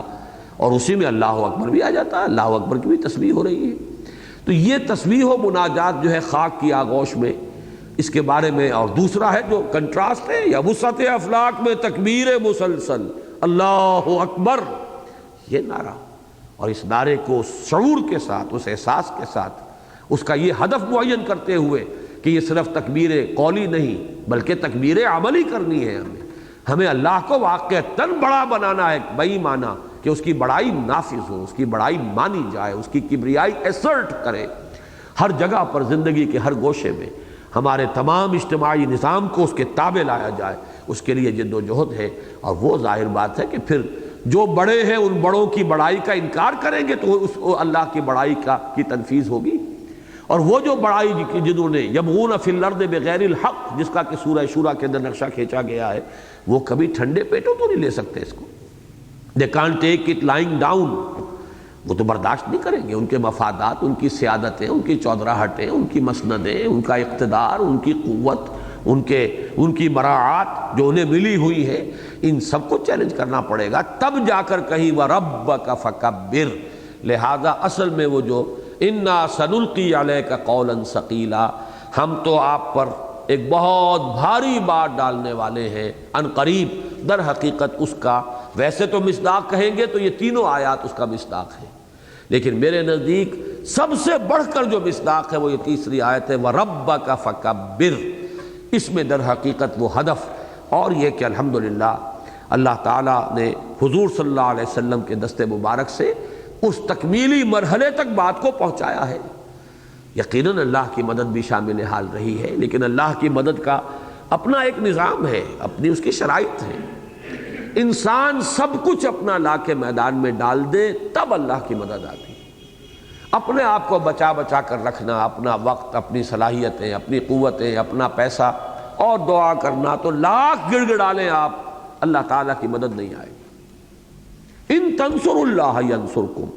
اگر تم اللہ کی مدد کرو گے تو اللہ تمہاری مدد کرے گا۔ تم اپنا سب کچھ لا کے جھونک دو، ڈال دو، لگا دو، پھر اللہ سے مدد مانگو تو مدد آتی ہے۔ لیکن یہ کہ جب تک کہ انسان خود کمر نہ کس لے اور اس کے لیے وہ شرائط پوری نہ کر دے، مدد تو تب آتی ہے اللہ کی۔ قرآن مجید میں جو نقشے کھینچے گئے ہیں کہ جب رسول بھی اور ان کے ساتھی جب پکار اٹھتے تھے متى نصر اللہ وزلزلوا مستهم البأساء والضراء وزلزلوا حتى يقول الرسول والذين معه متى نصر الله الا ان نصر الله قریب۔ ان کو تکلیفیں آئیں، ان کو مصیبتیں آئیں، طرح طرح کی تکالیف کو انہوں نے جھیلا، یہاں تک کہ وہ ہلا دیے گئے، اور یہاں تک کہ پکار اٹھے وقت کے رسول اور ان کے ساتھی اہل ایمان، اللہ کی مدد کب آئے گی؟ تب انہیں مژدہ سنایا گیا کہ اللہ کی مدد آیا چاہتی ہے، ان نصر اللہ قریب۔ وہ سارے مراحل طے کرنے کے بعد بہرحال یہ تین آیات، اب جو میں عرض کر رہا تھا کہ اس کا تیسرا حصہ نگاہوں سے اوجھل کیوں رہا، تفاسیر کو دیکھ جائیے، ان تفاسیر کے اندر اس تیسری بات کا ذکر نہیں ملتا۔ یہ تو ہے اللہ کی کبریائی، اللہ کی بڑائی بیان کرو، اللہ کی بڑائی بیان کرو، اللہ کی بڑائی بیان کرو، یہ بھی ہو گیا ہے کسی نے ذرا آگے بڑھ کر اور ڈنکے کی چوٹ کہو اور اس کو برملا کہو، یہ بھی بات ہے، لیکن یہ کہ یہ تیسری بات جو ہے ابھی تک، حالانکہ میرے نزدیک اس صدی کے اندر ایسی تحریکیں اٹھی ہے جنہوں نے بالفعل اس تصور کو اجاگر کر دیا ہے، لیکن ابھی تک قرآن مجید کے اندر اس تصور کے لیے جو مختلف اصطلاحات ہیں ان سب تک نگاہ نہیں گئی ہے۔ کسی کے سامنے وہ آیت تو آ گئی، ہو الذی ارسل رسولہ بالہدی ودین الحق لیظہرہ علی الدین کلہ، اس کا مفہوم تو واضح ہو گیا کہ اللہ نے اپنے رسول کو بھیجا ہی اس لیے ہے الہدی اور دین حق دے کر، تاکہ غالب کرے اسے کل کے کل نظام زندگی پر۔ یہاں یہ بات واضح ہو گئی۔ اسی طرح کچھ لوگوں کے سامنے مزید بڑھ کر وہ بات بھی واضح ہو گئی، ان اقیم الدین کا مطلب ہے اللہ کے دین کو قائم کرنا ان اٹس ٹوٹیلٹی، اپنے پورے تمام پہلوؤں کے ساتھ اور تمام اس کے جتنے بھی ایسپیکٹ سے دین قائم کیا جائے۔ لیکن میں یہ سمجھتا ہوں کہ اس میں ابھی تک ضرورت ہے کہ اس تصور کو سمجھ لیا جائے کہ اس کی جڑ جو بالکل آغاز میں ہے وہ یہ آیہ مبارکہ ہے۔ ذہنوں سے کیوں اوجھل ہوئی ہے؟ رفتہ رفتہ یہ چیزیں منکشف ہو رہی ہیں، اس لیے کہ آنکھ اوجھل پہاڑ اوجھل کا یہ محاورہ ہے قدیم۔ جب کوئی چیز جو ہے سامنے نہ رہے تو وہ ذہن سے بھی اوجھل ہو جاتی ہے۔ ہوا یہ ہے کہ وہ جو سیاسی کبریائی یا حکومت اور ریاست کی کبریائی تھی اللہ کی، وہ ہمارے ہاں بہت جلد ختم ہوئی خلافت راشدہ کے بعد۔ پھر بادشاہت شروع ہو گئی، جاگیرداریاں شروع ہو گئیں، نظام جو ہے وہ آ گیا، بڑائی جو ہے وہ لوگوں کے اندر، پھر محل شان و شوکت۔ شروع میں تو پھر بھی غنیمت تھی، بنو امیہ کے دور میں تو ابھی وہ شان و شوکت والی باتیں نہیں تھی، ابھی محل نہیں تھے، ان کی وہ بدویانہ سادگی جو ہے وہ سلامت تھی ابھی۔ لیکن جیسے جیسے بنو عباس کا دور آیا تو بڑے بڑے عالی شان محل بنے، اور پھر بنو امیہ نے بھی جہاں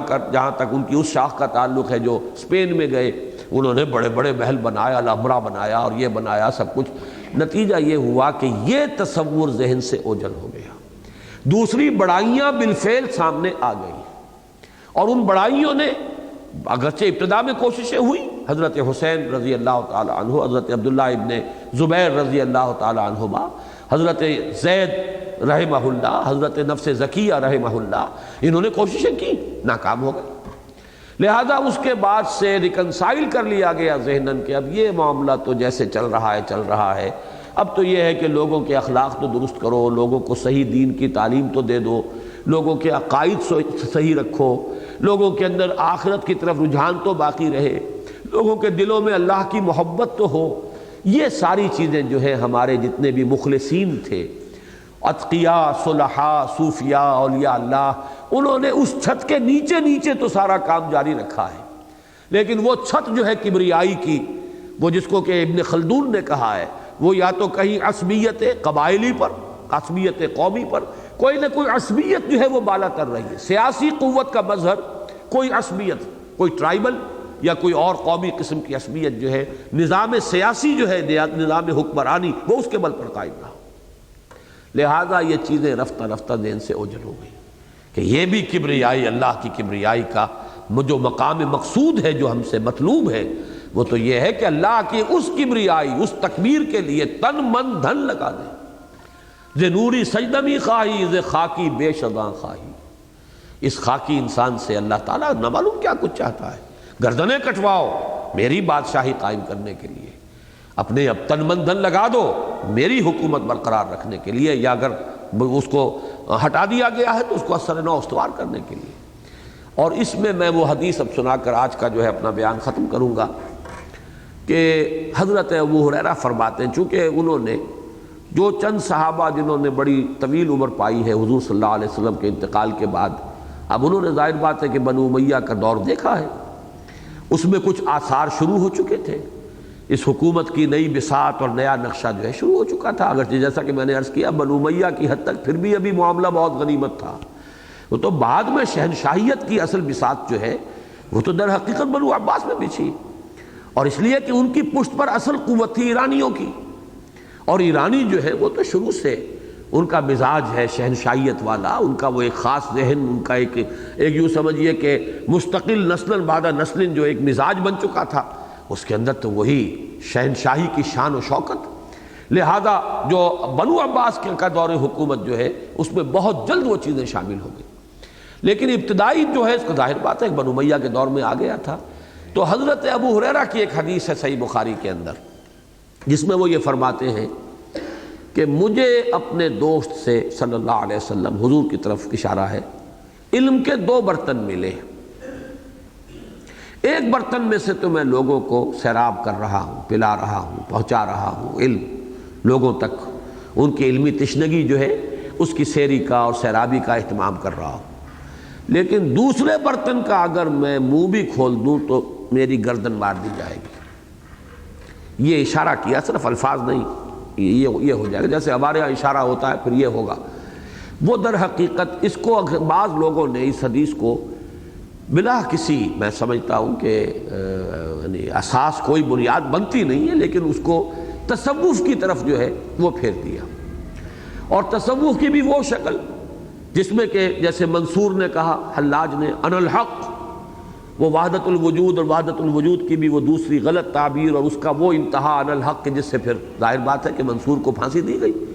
تو لوگوں نے اس حدیث کا جوڑ وہاں میں، حالانکہ اس کے سرے سے کوئی آثار حضرت ابو ہریرہ رضی اللہ تعالیٰ عنہ کی حیات تک تو ظاہر بات ہے کوئی امکان ہی نہیں تھا، نہ تصور کا بھی وہ دور آیا تھا، نہ اس طرح کے وہ حلقے بنے تھے، نہ ابھی اس نے کسی انسٹیٹیوشن کی شکل اختیار کی تھی۔ پھر وہ فلسفیانہ چیزیں، فلسفہ وجود اور وحدت الوجود اور یہ چیزیں جو ہے، ان کا تو کہیں ابھی یوں سمجھیے کئی صدیوں کے بعد معاملہ شروع ہوا ہے۔